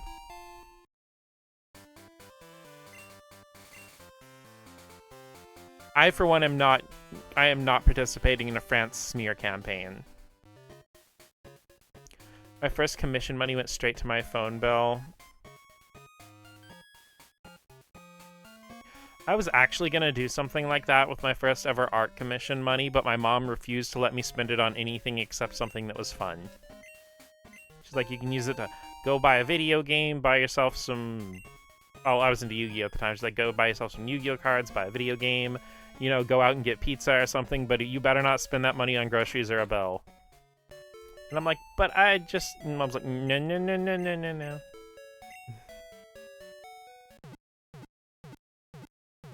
Actually, she said that's what you have a job for. Which, like, that's basically where that probably came from. Though I think she'd used the term before that, but...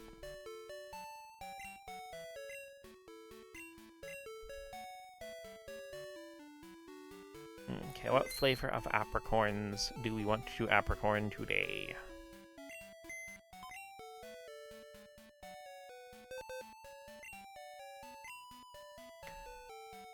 You know, now that I think about it, I probably should have chucked more friend balls at the Chansey. That way, because, like, it would have a head start evolving into Blissey. Oh well, Sailor V.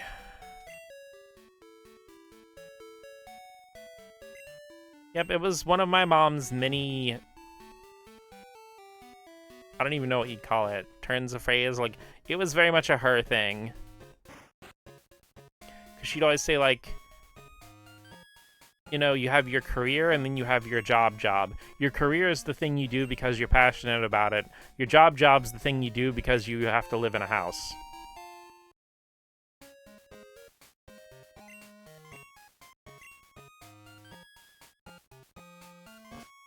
Wait, I didn't need... God damn it, I'm like gold, silver in my head, because in gold and silver you actually have to leave and come back before he'll pound more balls for you. Okay, I am green.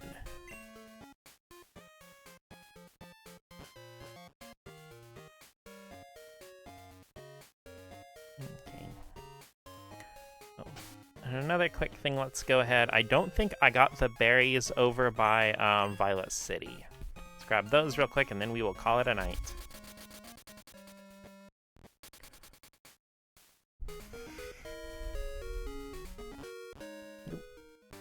Come on.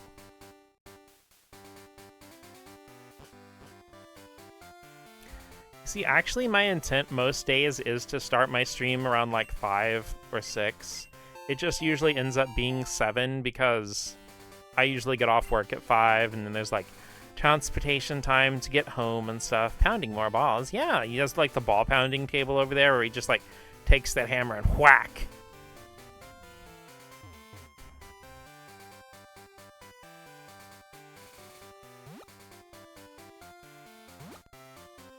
Ouch. Though, honestly, wording it like that did make me think of that one Elden Ring meme where it's just got the dude laying spread eagle on the freaking blacksmith table. It's a berry.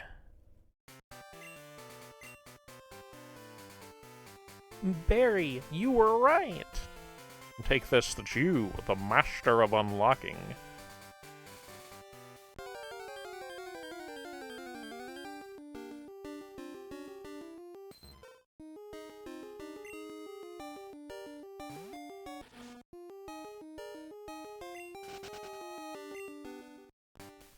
Daddy, pound me more balls. Actually, it's funny. Another random weird verbal tick thing is like about to send that GIF. It's like, I don't know if you guys are familiar with I think it was originally a play and then it got adapted into a movie several times. But Annie, and she's like an orphan and she gets adopted by a rich guy named Daddy Morebucks. And for some reason, and I don't even know where this came from, but the verbal tick Daddy Moreballs has just like existed in my head for years.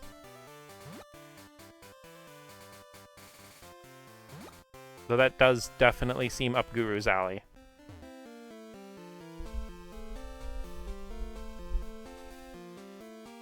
Also, still eternally mad about how the GS ball ended up being handled in the anime. Like, it spent like 3 seasons being hyped up to the point where it was even the first thing you saw in one of the Johto intros. And then they just leave it with Kurt, and we never see or hear from it ever again. According to someone from the anime production team, the GS ball was supposed to have Celebi in it, but it got vetoed by somebody higher up because they wanted to make Celebi movie exclusive.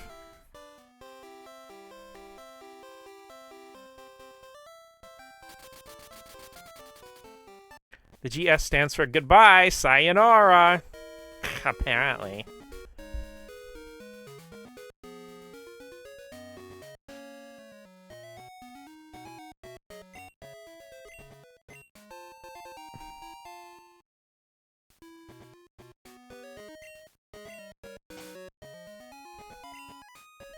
It is interesting to me that the super formal goodbye in Japanese is the one that caught on in, like, the American English lexicon.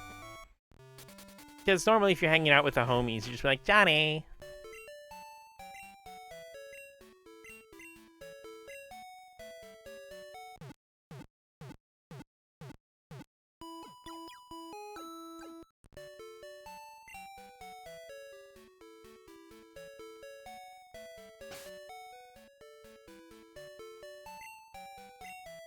America's a very formal country. Yeah, sure.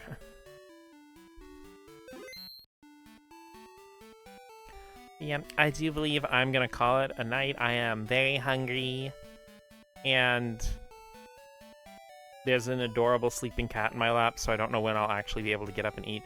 You're not sleeping. I just saw you move your head, you bud. But yeah, thank you everybody for coming by. Thank you for hanging out. Thank you for the resub, Soda.